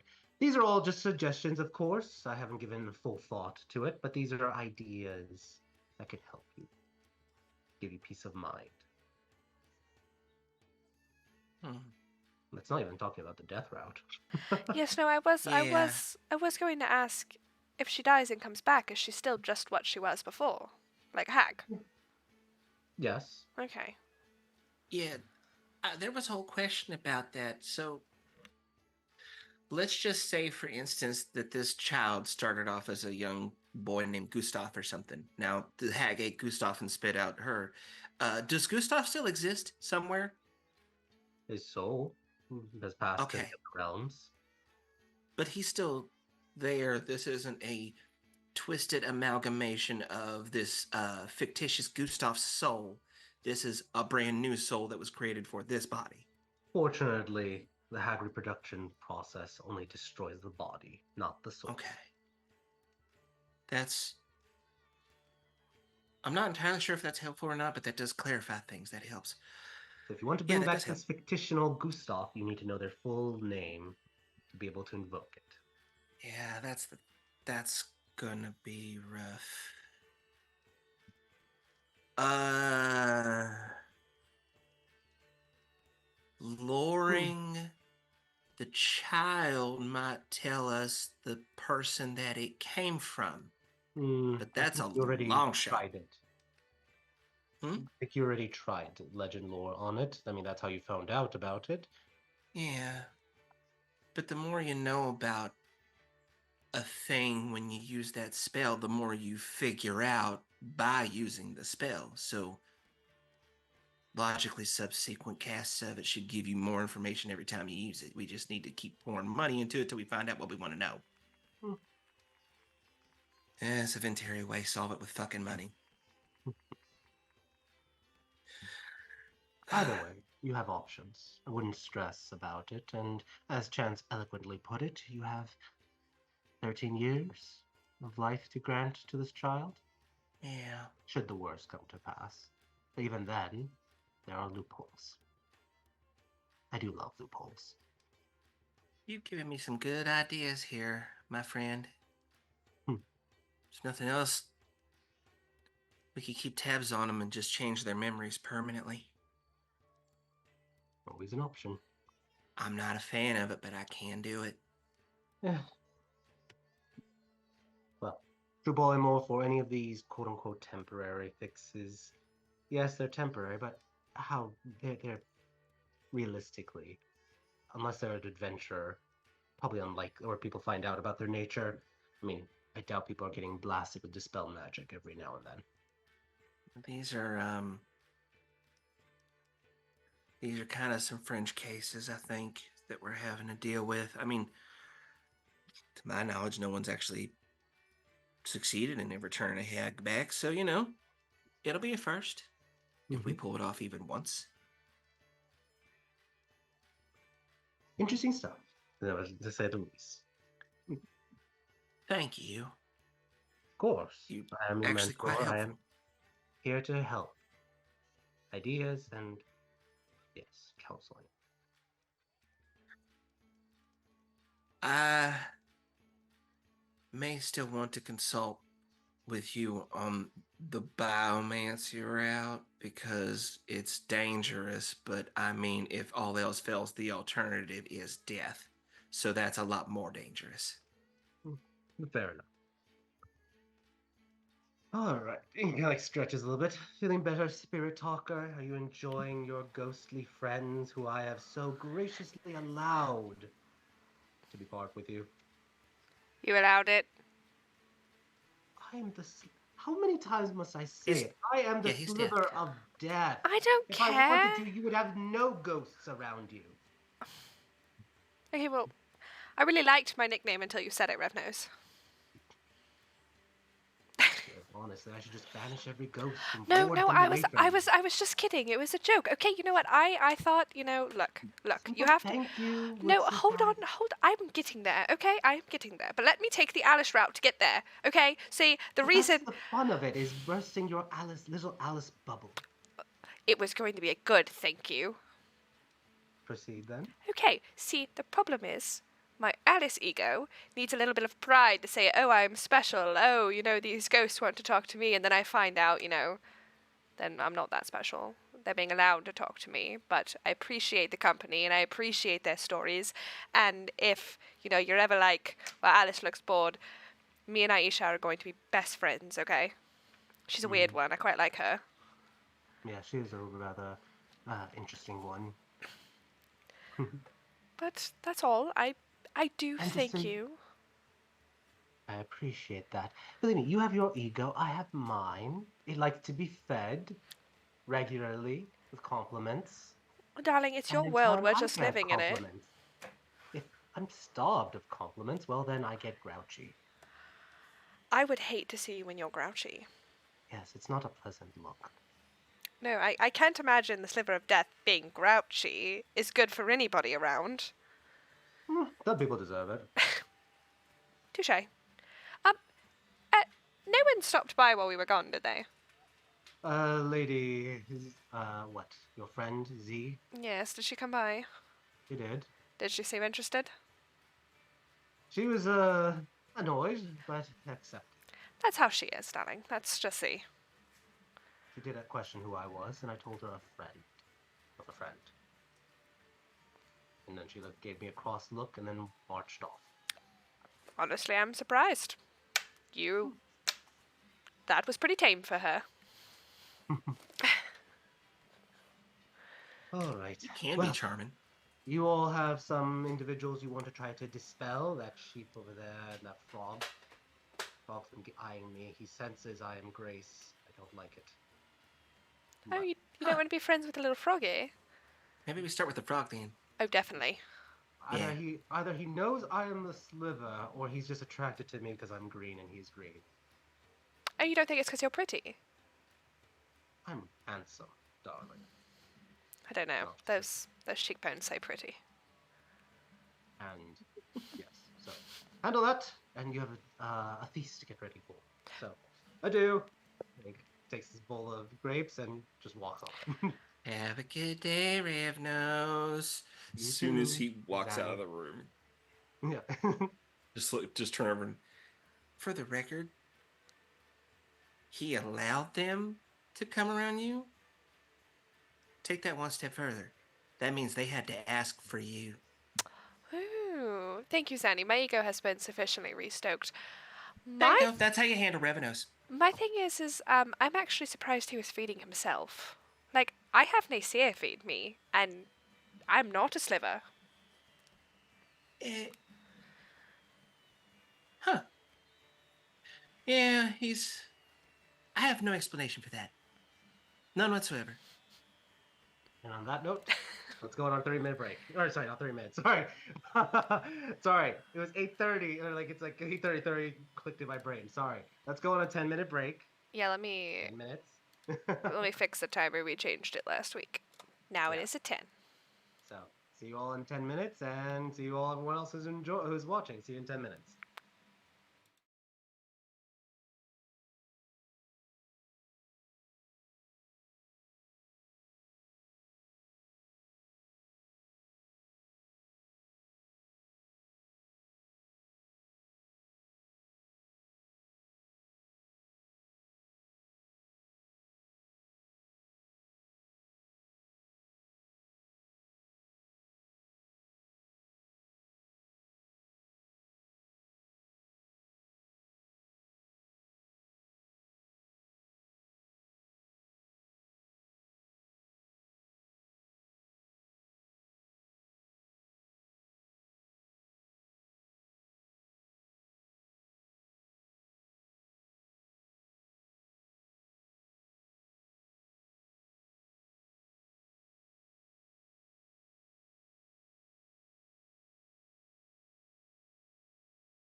We're back. Welcome back, folks. Happy to have you guys back. So, we're back from our break, and this is a quick recap for those who may be joining late or anything. Our group is celebrating Sultana's Day. We're having, excuse me, had an interesting breakfast and having some interesting conversations and shopping. Love shopping for it all, so lots of cute dresses for it. The group now is getting ready for the rest of their trip, or not trip, the rest of the day, and in anticipation of the third feast, which is going to be with you guys potentially rubbing shoulders with some, shall we say, individuals of significance. But let's go a little bit back to Chance. Chance, you're at the Temple of Peace. I want you to roll me a d20, please.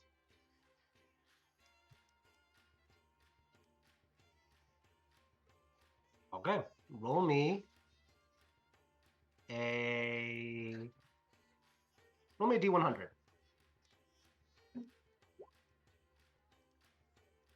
So,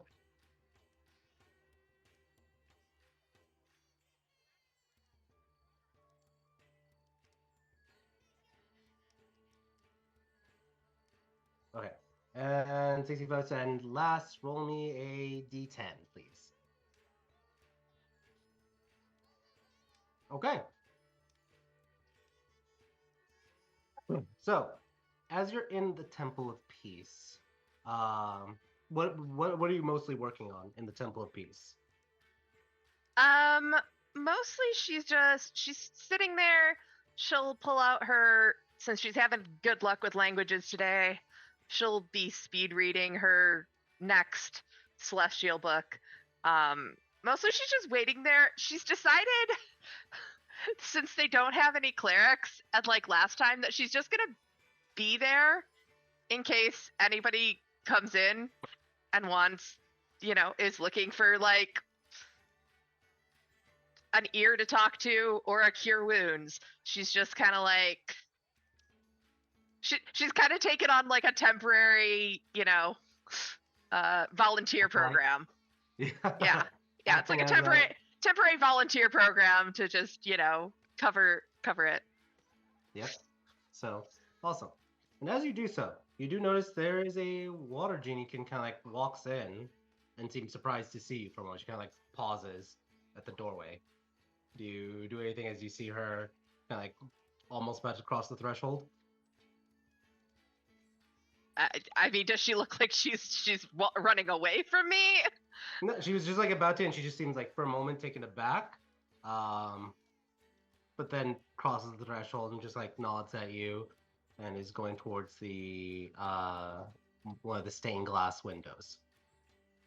No, chances more waiting to see if anybody approaches her or looks like they need help, but she's not gonna be like the salesperson that like as soon as you walk in the door is like, can I help you? Can I help you find anything? Fair. So, all right. She stays there for a few minutes. This water genie kitten. Eventually, after she's done like whispering some stuff towards like the stained glass window, she kind of like wanders over towards the alms box and pulls out a few bills to put into the alms box for it. At that time, I want you to roll just general charisma check.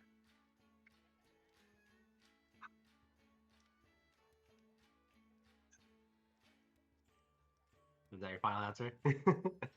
Yeah, we haven't even gotten to the dinner yet, so. So she kind of like nods and smiles at you, and then turns around and begins to head out. Have a peaceful day. Oh, you too. He waves and heads off. That is the extent of your conversation with her. At about noon, you hear people cheering and you hear a thumping sound for it. Do you go to look at the founding of Civilization's temple, or just I mean, stay still? like, can I see it from the door? Like, are they all facing like a square? it's they're all facing a certain direction. I would say you are able to kind of like lean out the door and see a little bit of it, but there's a large crowd that is gathered for it. So you're not able to make out a lot of details, but you can at least be watching as whatever is about to happen happens. Sure. I'll let Hamra go There you go. weave her way through and get a front row seat and tell me what's going on and Perfect. check in periodically. There you go. Roll a dex check for Hamra so that way she doesn't get kicked.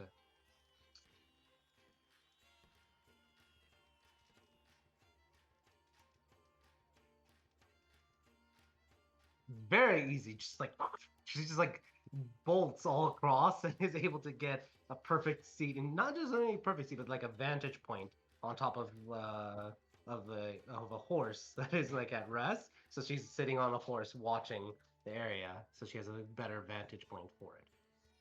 But you look through Hamra's eyes for a bit, and you are able to see and watch as there's a construction crane. There's like a bunch of people with like shovels and everything, and even Arkun himself, the leader of the old guard, he is a civilization cleric, gives a speech about the importance of culture, the importance of society, laws, language that binds us all together, makes a people people, and that this day is truly meant for a community and to honor the communities together. And he hits the shovel, breaks, piercing the earth, and everyone else's the construction workers jab with their shovels, and there's a huge round of applause, cheers. Everyone is happy, and then you see like a lot of the heavier duty construction machinery starts, including a crane, starts to like pull out the dirt. It's been compacted, and you see like the cement and all the other foundational blocks are now starting to be laid out very quickly, thanks especially to like certain clockwork machinery for it.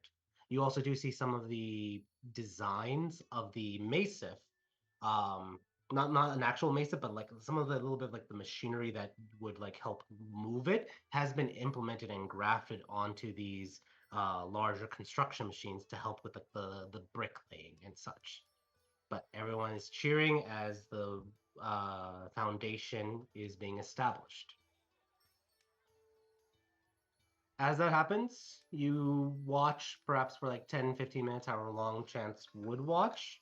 And I'm going to say roll another d20 just to see how the next hour goes. Okay. The okay, so the next hour, nothing happens.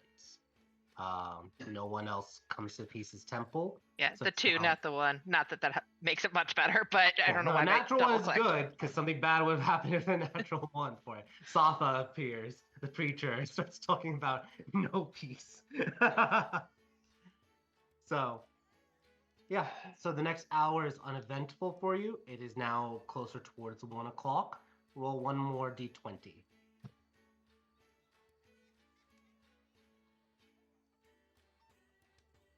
Okay. Roll me a d100, please. And a d10, please.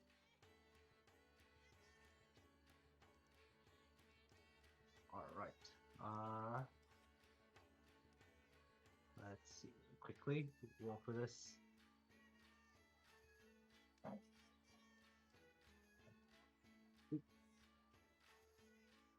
All right. As you are, what are you doing? Are you watching throughout that whole hour, or after 1 o'clock? Are you still watching the temple being built, or are you more doing other things in the temple, like still reading? I think she'd go back to reading. It wasn't very exciting. Like, she's like, okay, I don't understand. These people must be real bored that there was like this giant crowd. So yeah, Chan's not a big fan of construction, like even fast construction. So I mean, great that it'll be there next week or whatever, but like, I'm not sure why we're just like staring at them digging a hole. yeah. So dwarves would find that amazing. But Yeah, you are going back to your reading, and then you hear a soft little jingle a little bit, and you turn around and you see a lizard folk uh come into the temple and just like flicks his tongue out a little bit, sees you and just waves, and then just goes over towards one of the altars and just like staring there, and just seems to be like looking around, and like with his natural inclination, very like hyper a little bit. Do you do or say anything as this individual enters? He looks a little more like he doesn't know what's going on. So she'll just be like, hi. Uh, is there anything I can help you with? This temple, it's which temple is this again? Peace. Okay, peace. There's only 3 temples here, so wasn't sure which one. Another building. Yeah, those, So those big accident. Well, not really accident. Big on purpose. A couple weeks ago. hmm. Right, fire. Puts out his tongue a little bit. You Alright. new in town? Yes. Name's Yaz. He pulls out his hat, kind of like offers a hand. Yaz. Chance. Work railroads. Ah, Going to be are lots you? of more railroads around, hopefully, if needed. Work. Looking for work. Yeah. I'm not sure. I'm not sure how the railroads are going right now. They're all closed. That's the thing. Railroads are closed, but they need repairs, especially with lots of trains going back and forth, back and forth. Need repairs, especially if people blow them up because of the war. So, Mm. lots of work to do. All right then. Yeah. Peace. Not really religion. What else does peace govern?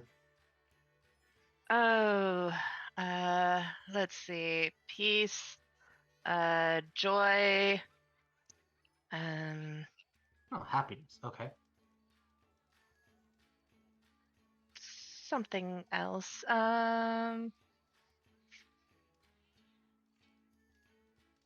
Let, Not a lot of people want to be happy, apparently. He looks around. I think everybody was at the big thing next door. I don't think any of the temples are very busy right now. I see. Okay. Well, I'll pray to peace, happiness. Protection. Protection. Good. Yes, I'll pray to God of happiness and ask that I don't get hurt while working.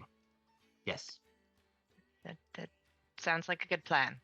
And kind of like clicks his tongue a little bit again and goes over to one of the stained glass windows, and you see him kind of like starting to do a prayer. You hear it based on Draconic, which I believe you speak, so you are able to pick up exactly what he was talking about. Praying for that he doesn't get hurt, praying that he finds happiness in the next few days and weeks and months to come. But afterwards, he will drop off some alms and say, "Thank you, Acolyte Lady. It was a pleasure. Might see you again later. Bye." Bye. And that's it. Do you stay past 2 o'clock, or do you continue to wait and watch if anyone else comes in? No, she's got to travel back, see if anybody needs any help, and then also, shower and get dressed. Perfect. All right. Let's switch scenes again then. Zanny, you're attempting something. Am I correct? Yeah, I think we're gonna work our way up to fixing a full-on hag child. Let's start with the polymorphed animals. All right. Are you targeting the frog or the sheep? I think just to spite revenues, I'm gonna start with the frog. Okay. Let's start with the frog. So let me pull up Mr. Frog. You find the where would you guys have put the frog? Like just one of the bathrooms. That way there's A water. jar. A jar. A Okay. jar. Is there a garden with a pond in the back? We have a garden. There is a garden with a fountain, yes, but not necessarily a pond. But yeah, so you put him in the you find him in the near the fountain, and he's like with his throat. Um, what do you do? What are you doing, Zanny? And are Okay, you little alone guy. in this endeavor? No, if Alice will come with, Zanny would like to have her. Of course, I've got nothing better to do besides make sure a child doesn't die and make sure Erlon doesn't kill anybody on accident or piss them off. Yeah, Okay. that's fair. I'm babysitting. Yeah. Awesome. So you are, I'm assuming you have the baby out for the day, like you're still holding Aurelia is in the backyard, Well, or you just if we're in the backyard, she's gonna be like on a blanket in the grass. Like, kid, she needs some fresh air, so I'll just kind of lay out a blanket and just put her on it. okay. And she's snoozing with the sun, so she's good. All right. Any conversation you guys are having before you do anything? Okay. So this is the first time I've ever done this. So if you've got any of those wonderful words that you tend to have, I'm not feeling real good about this, so Zanny, you are the most brilliant, intelligent woman I have ever met in my entire life. You don't need my silly words to tell you that you're going to be perfectly fine. Like, you're going to excel at this. That's your bardic inspiration. But if you need a helping hand, I'm also here to guide you. A little bit of guidance in there, too. all right. Let's see if this works or not. I don't know if you can understand me, but if you could just stand still for like 10 seconds, I'm gonna try to turn you back. Sets Frog down on the ground, like Roll, 15 feet roll, away from Alice. roll an animal handling check with advantage. Let's see. Oh, good. Good at these. Okay. Yeah, he just stays put, and looks up at you with like somewhat like an anticipatory look. Okay. Good little frog. Let's see if this is just a good old polymorph first and start that way. And Zany's gonna cast Dispel Magic. Okay, We'll start that way first. you're casting it at what's your level again? 3. Right? Yeah, my apothecary spell slots are third right now. Okay, so third level plus your level, which is currently 8. So roll a d20 plus 11, and then add bardic as well as guidance, should you wish. Oh yeah, we'll chuck the whole on there. Plus 1d4 plus 1d8 bardic, right? Yep. Okay, and then plus 11.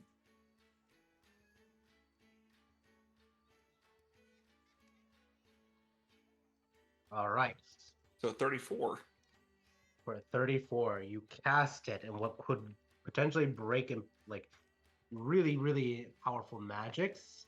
You cast the dispel. The frog kind of like glows a bit as the magic washes the abjuration of it, turns the frog blue for a moment, and then it just cycles different colors, and then it just breaks and vanishes, and the frog is still there.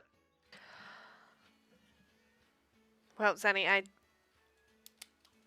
I don't think that was your fault. I honestly think he might just be a frog. Did we stop to like think about that? I mean, yeah, he might just be a frog. Um, Or Oh, if you want. oh, if he, maybe I could look into his brain a little bit. I mean, we both have the ability to kind of get in there. Do you think it's just frog thoughts, or do you think he has man thoughts in that little head? yeah, we just had the same thought at the same time, honey. Do you require a spell feat? Like, do you have to use actual like? Oh no, this is all just yeah. Get on in there, then, darling. Okay. We're gonna. I'm just gonna try to speak telepathically. Okay. Because if it can understand a language that I understand, which I'm hoping is one of my like 10, then if it can understand it, it can talk to me. It doesn't actually have to be able to speak. Gotcha. So what's the spell again? Or is it just the telepathic connection? It's my telepathic connection. It's my metaphysical tether. Okay. You connect, and for secondary, it feels a little squishy, like how a frog normally does. Um, there's a, it's weird connecting with the frog. You kind of feel a little bit of the frog thoughts that are a little bit on the surface, and then suddenly, well, you connect. Are you trying to say anything or do anything with it? Hi. Are you in there?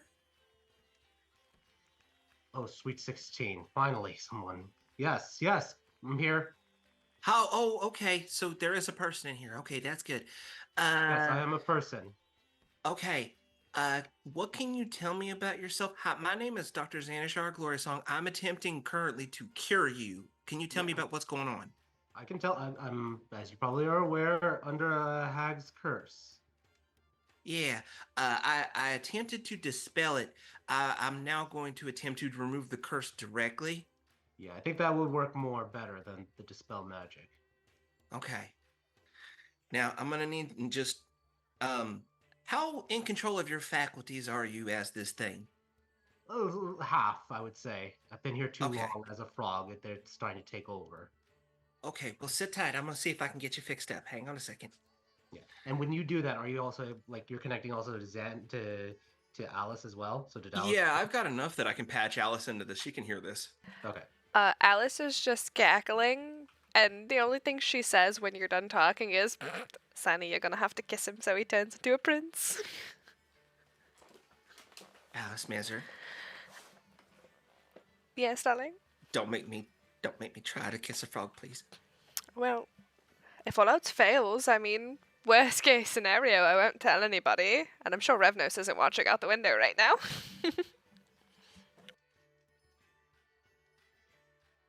Is Zanny trying to kiss the frog at the moment? No, it's a good thing she's cute.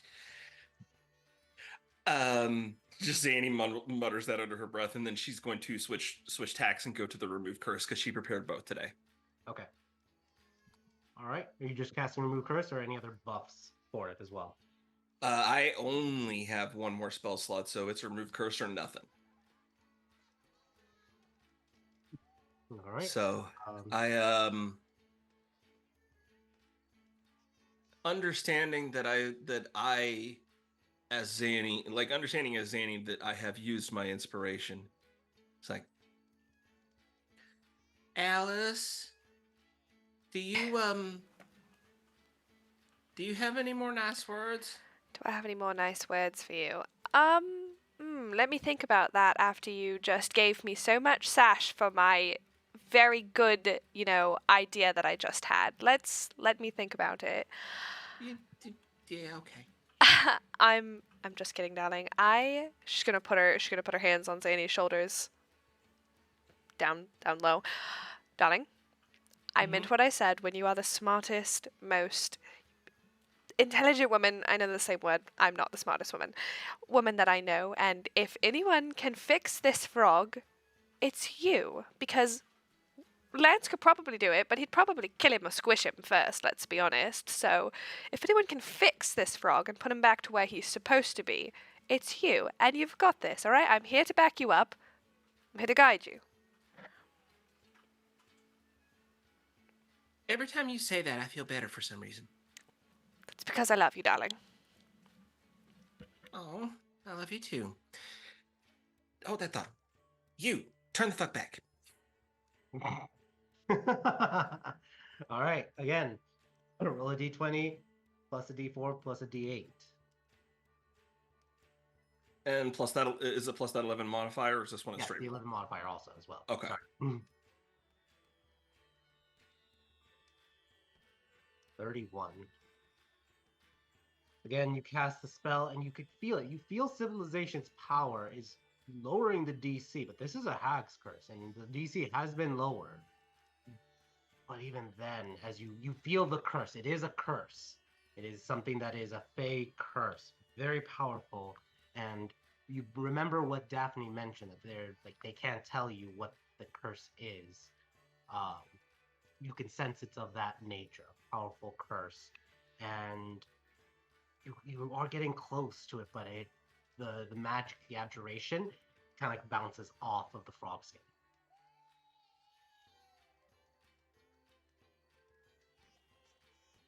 There's a mental image only to Alice and not to the frog of Zanny just hunting this frog as hard as she can in pure frustration. Just You just see Alice over there going, Fine. Kiss your fucking lips. Fucking. You're kissing the frog. Yes, and I'm cursing about it the whole way.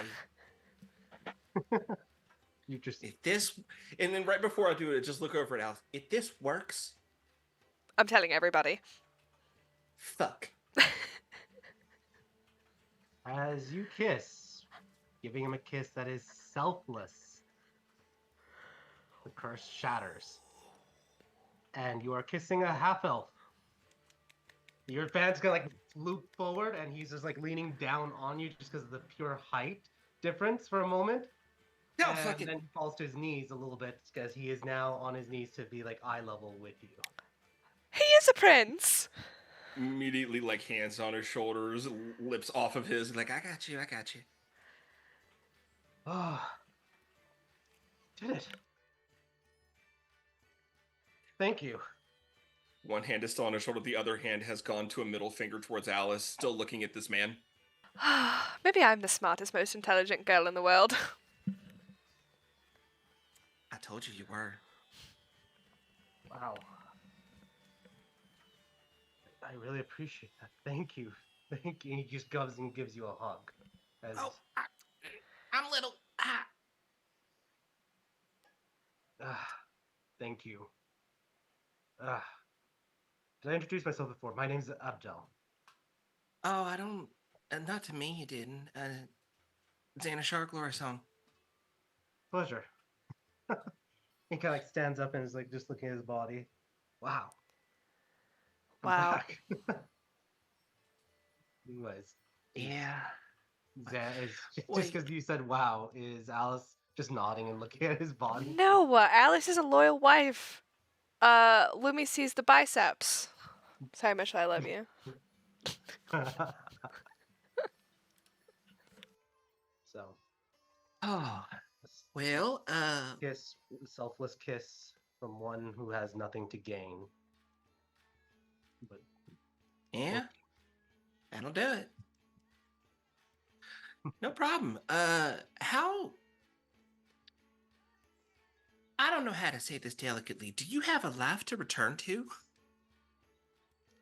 yeah, kinda. Oh, wow.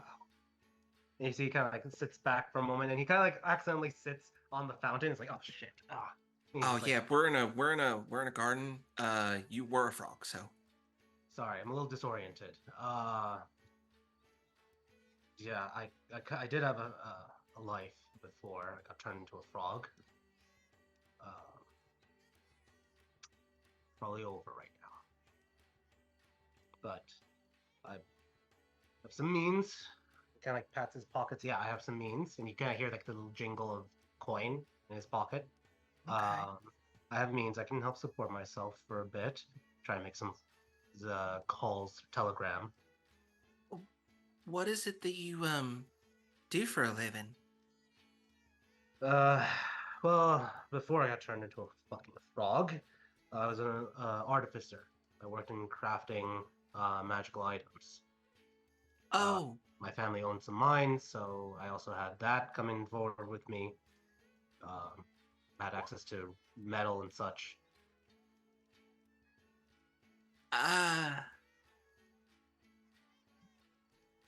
what did you say your name was again? Abdel. Abdel?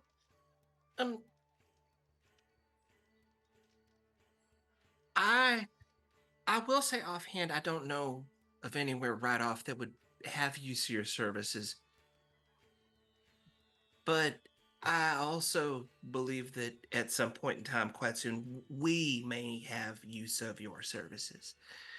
We're, I have just been talking and talking and talking. I'm so sorry. This is my friend Alice Mazur, Oh, and it's a pleasure we're to meet members of the you. Crimson Peacekeepers. Hello, Thank darling. you for helping Zanny. Or sorry, you time out. Did you introduce yourself as Zanny or Zanashara? Zanashara. Okay, then he would have said, thank you for helping Zanashara. I could hear what you guys were saying and everything, and I could not tell you how to break the curse for it. So thank you for your wisdom.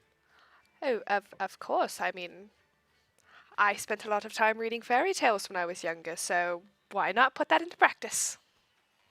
Well, some people have tried kissing me, but they always had an ulterior motive, unfortunately. I don't think I like what you're insinuating with that, sir. My fiance Oh, tried to kiss me to break the curse, and then left me when it would not work. Because she wanted to marry you for the money. She could She's a not. bitch. I understand she said that I couldn't be that provider and that she couldn't spend the rest of her life with a frog. At the same time, it does hurt. you know, Zanny, I'm going to be completely honest with you. The Alice that you met may not have stayed with Bruce if he was a frog. Because I've had no way to turn him back. But I'm just. You. That's a whole different story. You love him too. I do, but a frog, Zanny. But my point is that this young man, you could do better. You can do better than that. And now you got the opportunity to do it. Yeah. This is just a lot just happened all at once, and still trying to orient myself. Been a frog for a few months. Let's. Why don't you come inside and I'll make you some lunch and you can have some human food. And why don't we fill you in on what's been happening? DM, I have a very important question. Sure. So frogs don't wear clothes. Yeah, he's normal. He's closed. He's got clothes on? Okay. I didn't know if I needed I to, did say he like. patted himself. Okay. Everything he had got turned into. I just want to make sure I didn't need to go get a second of Adnan's curtains. No. He has if you guys didn't want him around, he could easily just go out with the coin that he has, the money that he has, and just go his separate ways. So. Also, I like that your first thought was, I'm going to go get another set of curtains, not, I'm going to go get some of Adnan or Lance's clothes. Just a toga. Give this man a toga like the Adonis he is. There's a. Yeah, I love how you guys are just like, I typed in like half elf. I think you typed in super sexy big muscle half elf with massive biceps and a perfect face. I think that's what you typed in. There's a part of Zanny that does not want to ask this guy for his last name in the hopes it's not crow's feet. I just don't want. I don't want to be related to this man.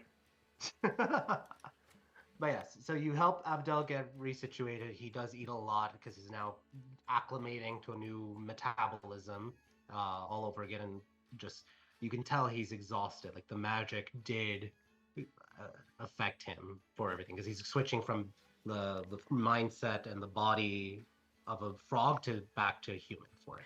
But you do see he's a little extra jumpy. Did you have to eat any flies? To my humiliation, yes. Interesting. What was it like? Disgusting. Well, is it disgusting if it's your actual, like, required food source? It felt disgusting to do it, but it did taste good. Interesting. What was it like to have to hop around? That part was a little fun. Like you could get really high, couldn't you? Yeah, it's a really interesting experience. I'm interested to learn the jump spell. If I can afford some boots of it, I think I can do that. There's combustion boots I can make. And you see he's starting to think out loud about magic items that would help simulate the same thing. Zanny's trying really hard to not fall down the same. Like he's talking about magic items, and she's just like, no. All right. Chance eventually comes. Chance, what is your first? What do you do when you get home? And someone answers the door because they have to invite you in. But what do you do? What do you say to anyone, or are you doing anything, including whatever conversations you want to have with Abdel or the others about Abdel? I'm back. I don't like the fact that you just implied that Chance is a vampire. No, remember the magic of the house. Okay, okay. I was like, I kind of thought we Had to were. be invited in. Yeah, you said she has to be invited in, and I was like, is this your way of telling us that Chance is a vampire now? Yes. She's Oh, been invited in before. If she was a vampire, she wouldn't need to be invited in again. Yeah. But no, it's the magic of the house. Someone inside has to open the door in order to let someone else in. Good news. We got the frog. Is that the frog? Mhm. Hi, frog. Abdel. Abdel. My name's Abdel. Hi. Thank you for helping save me. I remember you from the caves. you'd be impressed with Zanny, Chance, darling. She pulled off some pretty impressive magic to turn him back into a person. Nice. Alice. Yes. Miss her. Yes, darling. Just in your brain. Alice, miss her. I swear to the 16. No, she was fantastic. I mean, it was amazing to watch her work. You should Did be. we get the sheep too? No, but you should definitely be here for the sheep one. There is an Alright. audible clanging of pans at the kitchen stove. Sorry, she's a little jumpy right now. It took 2 tries. Right? We don't I'm talk about. making extra breakfast now, you know. Awesome. So yeah. Do you actually tell Chance how you did it, or just leave it as that? Oh yeah, just remove curse. Zany, Okay. Zany pulled off high-level magic. We're sticking to it. Let's say that now you wait an hour. You get back your spell slots on the short rest. You're getting closer and closer towards the time you probably should be leaving, or at least getting ready for things. So you go towards the sheep, I'm assuming, and roll an animal handling check with advantage to try to make sure she doesn't fidget or move. All right. Ow. She does jump a little bit and prance about. It's a very happy sheep. Did I? I did. Thank Do you chase God. after her? Yeah. Come. I mean, I might have to tag you up. I don't want to have to do that. I'm gonna like hold out a handful of something that we had. You know, some oats, some Alright. oatmeal left over. There you go. Chance, roll an animal handling check with advantage. Not something I'm particularly good at, but Hey, you are able to do it. So you're able to get the sheep to calm down enough to eat some of the oats and such that you offer her. And yeah, thank Danny, goodness. what are you doing? I'm gonna try a different tact. They can't tell me what's going on, but let's see. An object. It has to be an object. Never mind. You did. I was going to try feel- to identify it, to identify the curse. Gotcha. Yeah, that wouldn't. It has to be an object. But I will Yeah. say, you felt the remove curse was Well, working, if but if you touch a creature throughout the casting, you learn what spells are currently affecting it. It does say creature at the bottom, the last paragraph. yeah, Oh, that's true. Yeah, if you touch a creature throughout the casting, you learn the spells, if any, that are currently affecting it. yep. But before you do that, you do know that the remove curse was effective. It just your magic at that casting it wasn't enough. Like if you roll high enough, you could actually break it. I also have a magical theory to, as it were, constrict the flow and put a magic circle around this thing before I cast it on there. Okay. I don't think that'll actually do anything. I mean, I don't know. Well, I don't know if this is really something that would help. I mean, I could do like protection from good and evil, which gives them advantage against whatever was cast on them. but it's not really a saving throw. That's a word that we use in canon. It's not necessarily something they're doing actively. I don't know if that would give the save of the I mean, magic disadvantage. yeah, yeah, that's kind of where I was going with the thought process. I just don't have that one, so I'd have to circle around them instead of protect them directly. Yeah, I mean, I can do that, and then I can concentrate on that maybe. Okay. Because one of them comes from my instrument. Oh, okay. Well, that makes it even easier.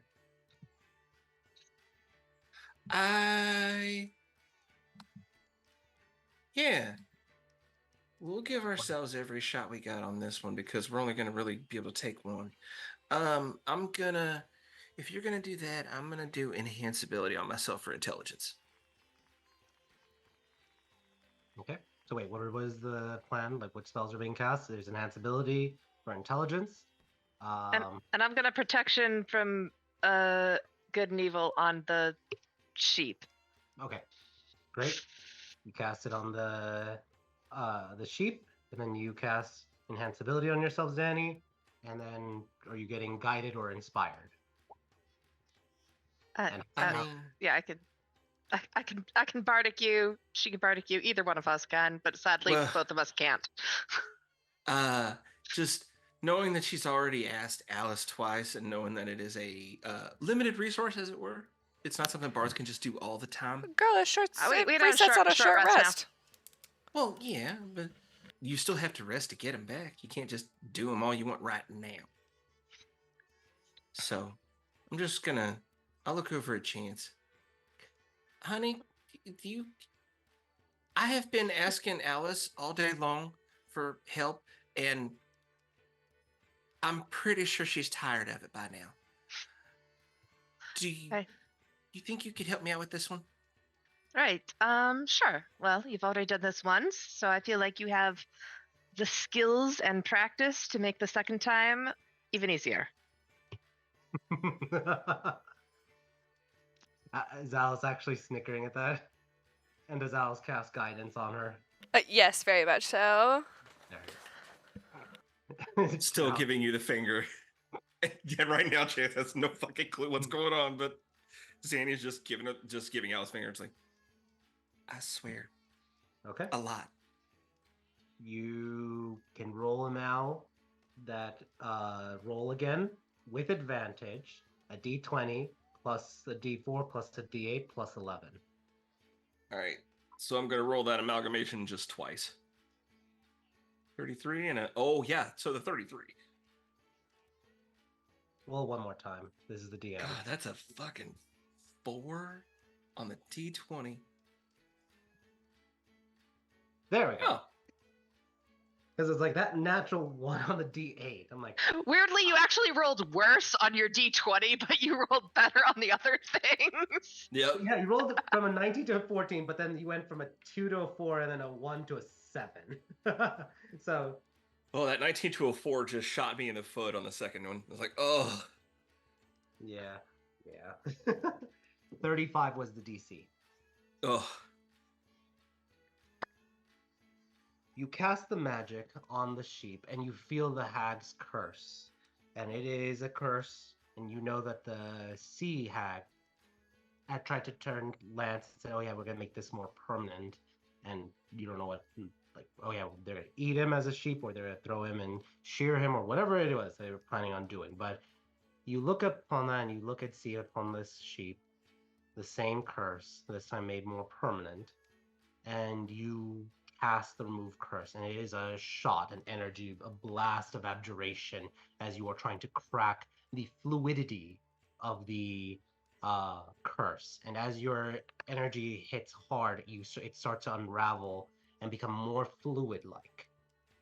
The two fluids kind of like ebb and flow as the abjuration consumes and dilutes and then starts breaking apart the Fey curse and eventually dilutes it enough, and then it shatters and it breaks apart.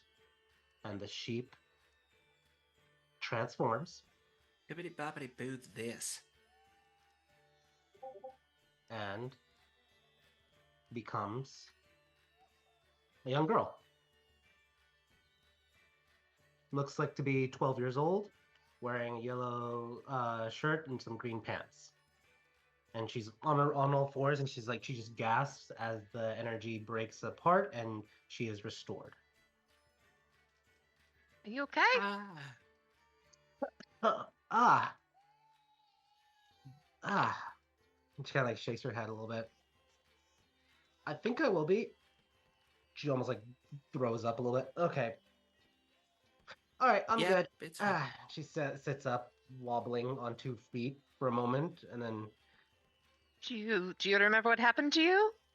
yeah, I got cursed by a hag, and they Like threatened. reason for it, where you were, that sort of thing.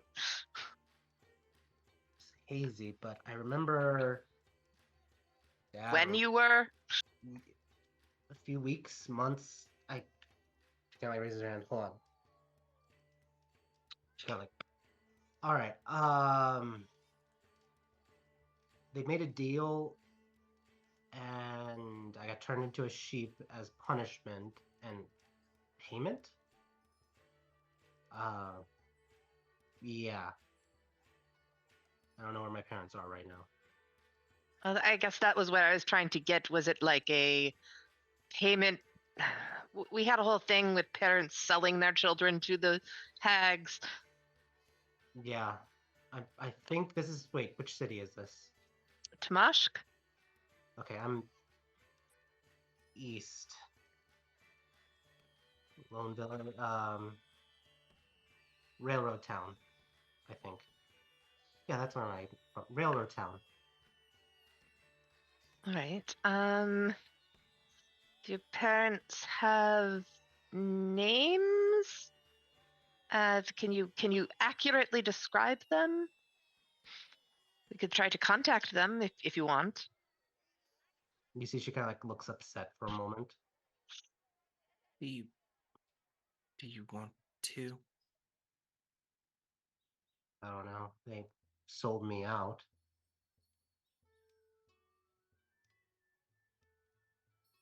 I don't remember my parents' names right now, but my name's Laura. Hi, Laura. I'm Zanny. That's Chance. It's Alice. Hi. She says to all three of you. You want some food? Yes, please. I think we got chocolate. I mean, just anything probably. You're probably hungry like the frogman. Oh yeah, the frog guy. Is he around? Did they? Yeah, He's he's okay. not he's not the frog. He's also probably still eating. Okay. Yeah, I remember when they brought him in.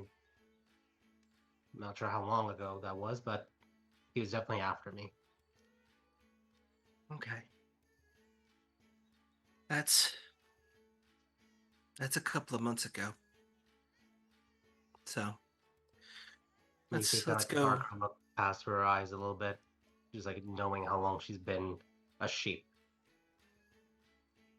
Let's just get you some food for now and get you a place where you can maybe get some rest. Yeah, probably after a good night's sleep, you'll have better memories in terms of we can help you, figure out when it was, what the last thing you remembered was, that sort of thing. Can help you kind of figure it out. Yeah. If you want to stay here with us tonight, we can help you figure out what you want to do. Okay. And she follows you guys into the mansion. Any of you guys could also roll insight checks.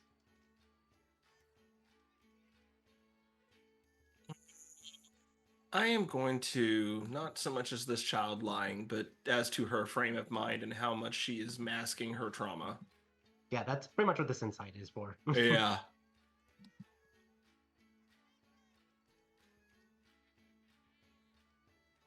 And Alice, you want to roll an insight? Or yeah. 26. Wow. So yeah. All right, Chance, you get the feeling, yeah, she's upset. about the whole situation.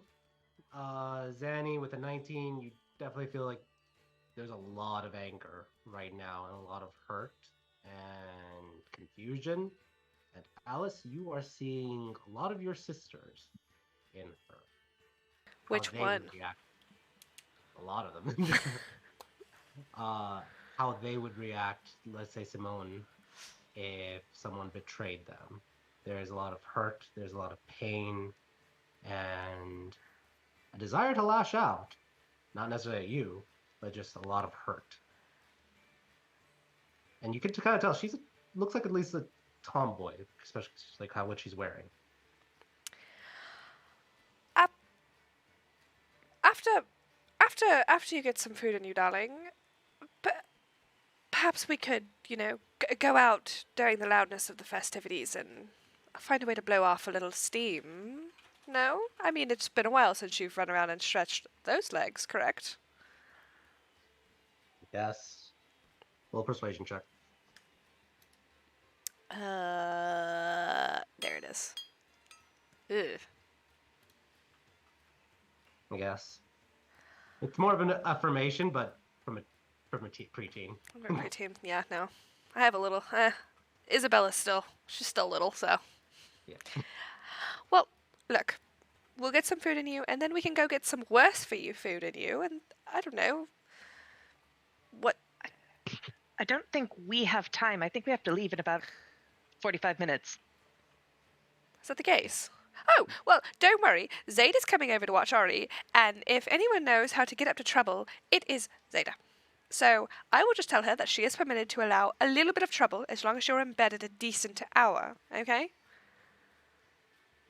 All right. And as you're walking, you just see Revenos just like leaning, and he's like, this house is getting full. This house is getting full. Yeah, we're 2 for 2. Well, at least Yeah, they're not. it's a little. We're gonna need a second place. I There's, wish the hotel there's- was safe. We're gonna there's need our 3 own floors in place. this house. Just keep them out of the third where I'm at, so I can get some of my beauty sleep.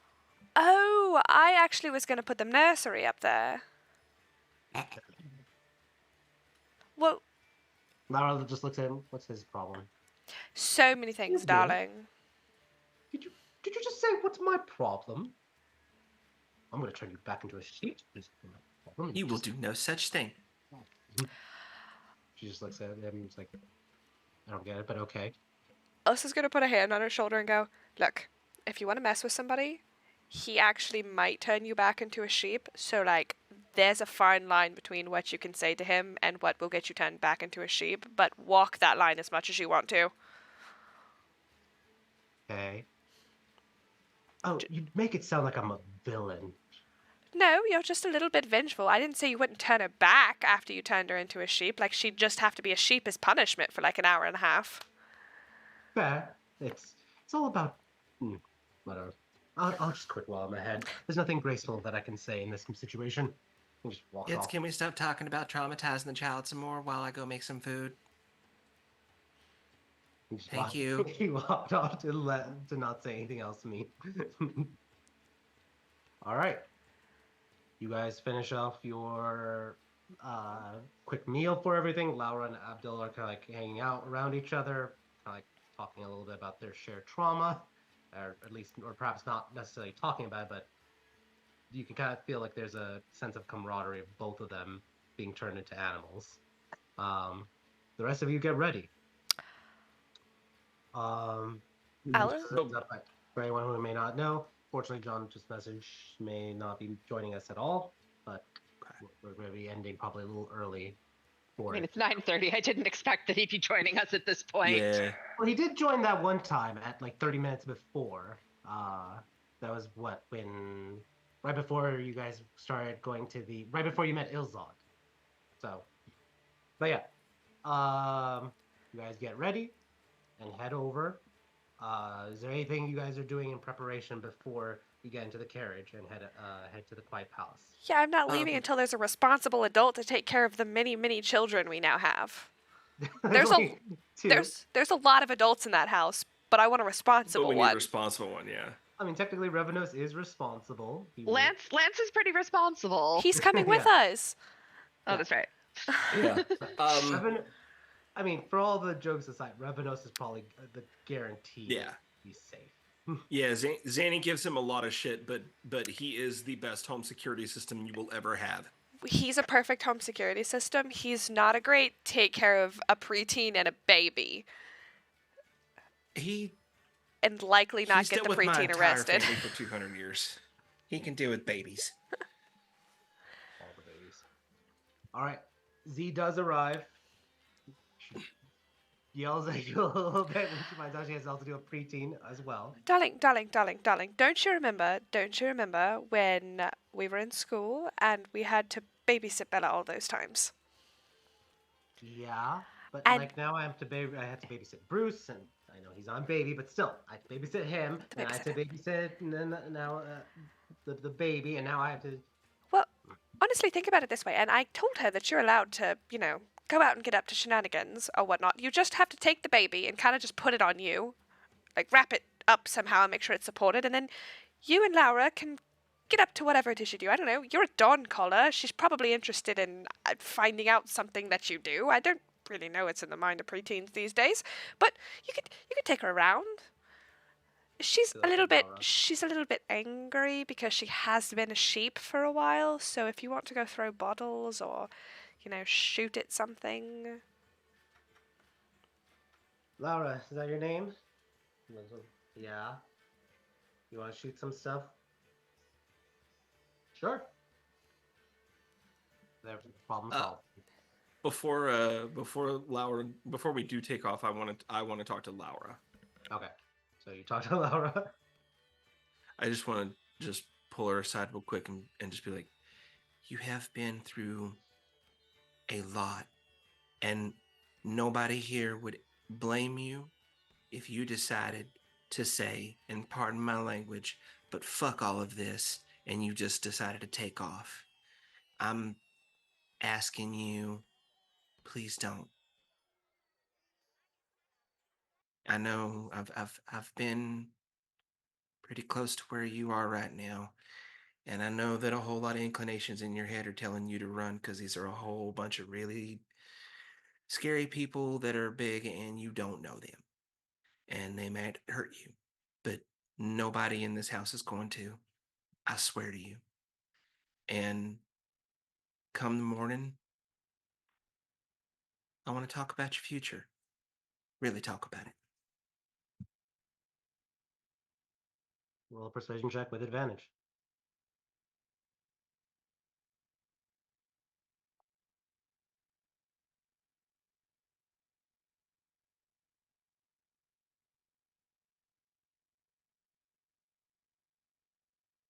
Okay.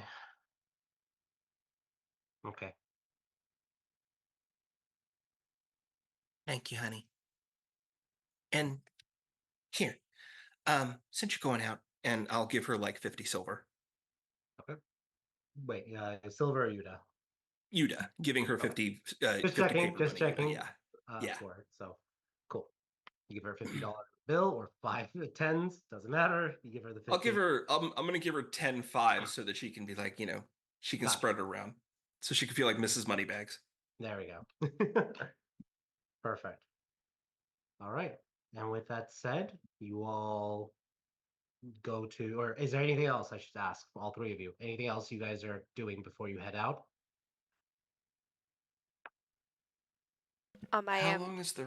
Go ahead. Oh, Alice is actually genuinely pulling Z aside and telling her that she doesn't think of her as just a babysitter. It's just she doesn't have her family in the city anymore because they're gone, and there's absolutely no one else here that she trusts besides Z, and that's why she's, relying on her so heavily. And she sincerely meant it when she said she owes Z. She's not just saying that to make her feel better. She just doesn't want her to think she's being used. Thank you. You mean the All world right. to me, darling. I know. It's just frustrating sometimes, I but know, it's and fine. if you ever need any help, I mean, we did kind of handle the hag situation. I mean, not to brag, but we did. You're bragging. And Allison is there always brags. That's why you love me, all right? I keep you humble. I'm the one that keeps you humble. She kind of like pokes you hard. Sure, sure. Whatever you say, darling. And she's gonna pat her on the cheek before she goes. I will break your hand, she shouts. All right. Three of you dressed in your fineries head over to the Quiet Palace. Let me ask, are any of you bringing weapons?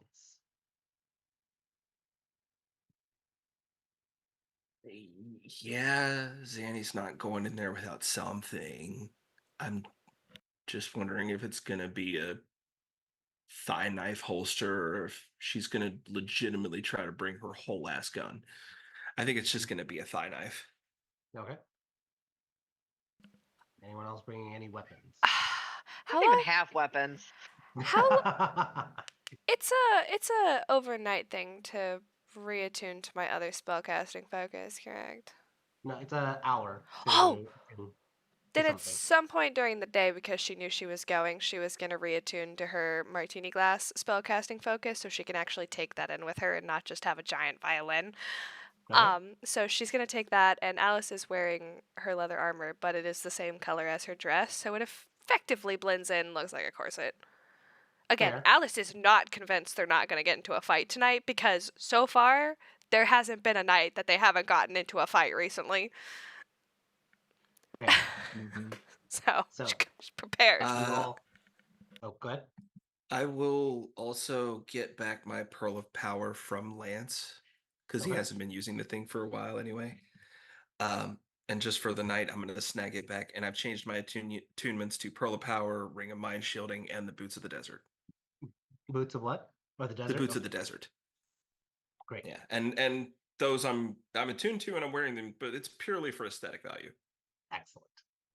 So you all head over through the carriage. Where a carriage is sent for you. You all get in and you see that there are lots of soldiers that are escorting you to the Quiet Palace. You arrive without incident. There is a lot of security all around the Quiet Palace. And you even see there are snipers, individuals that are monitoring, making sure that there aren't like counter sniping for it. You all enter the Quiet Palace, and it is, of course, a very beautiful area and very well decorated and such for it. Um, 1 second. And as you reach the Quiet Palace and going through, you do see, let me just check one quick thing.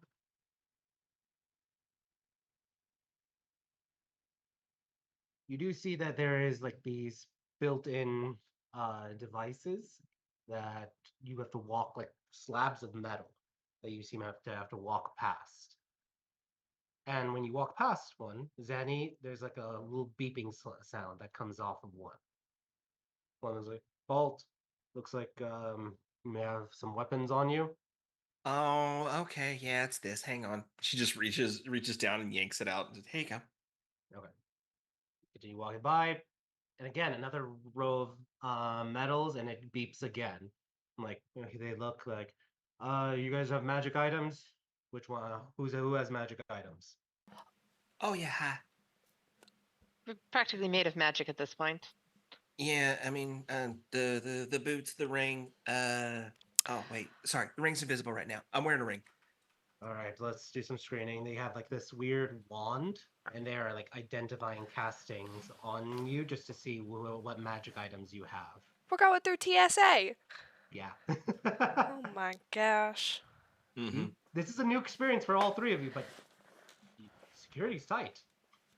It's competent, actually. It's very not like what you guys experienced when you first walked into the Quiet Palace for it. You then walk past, and there's another row of metal slabs. And you walk past it, and nothing happens. I will say also, just as point of order, Lance is probably not going to get in with his bag of holdings. Like, not, no. They are wary of extra dimensional, and they tell Lance extra dimensional bags can be used to create a bomb. Not allowed. So he has to also forego his skellies at the moment. What is this third one that Uh, didn't beep?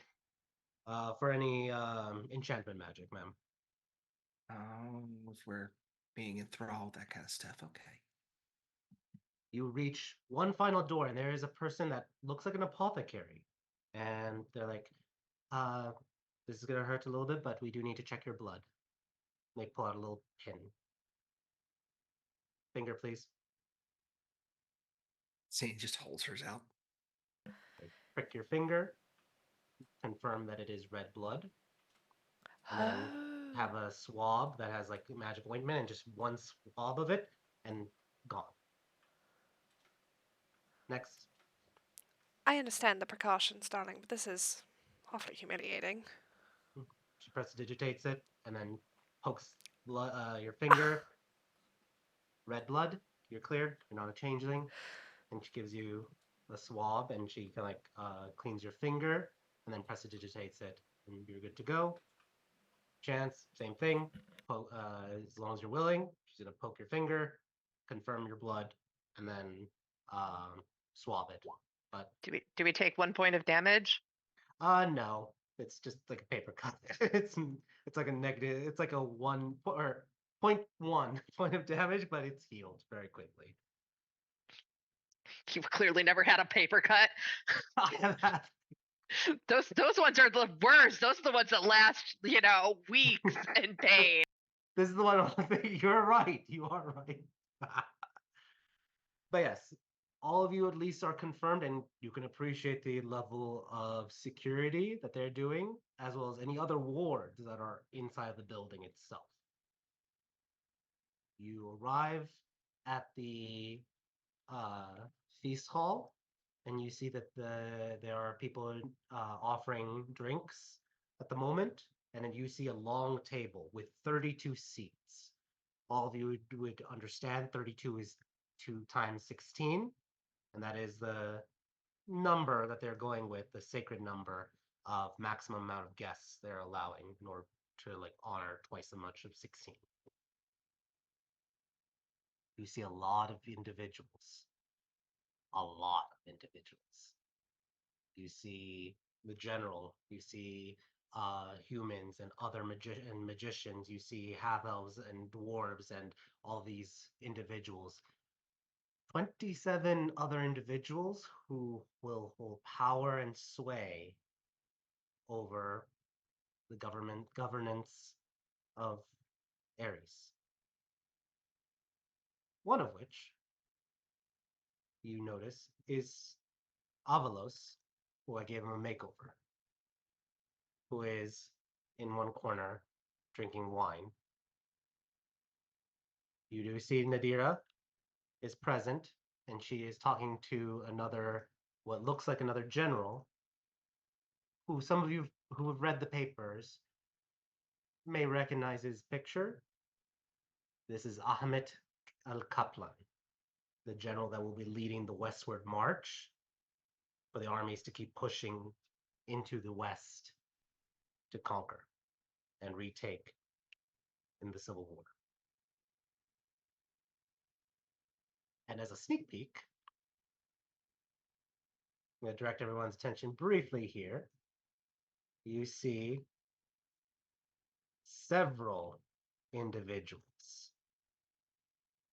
who you all will interact with next time. So we'll call it there. Thank you everyone for watching. Apologies, we're cut a little short, and hopefully, like we said, hopefully we'll have Lance back in a couple of weeks, and hopefully we'll have our big red to see what shenanigans he gets into here at the party. So we'll be doing some role playing, both in game as well as offline. But we'll be posting and summarizing what you all are doing. So, but till next time, everyone have a good night and see you next week. Bye. Bye.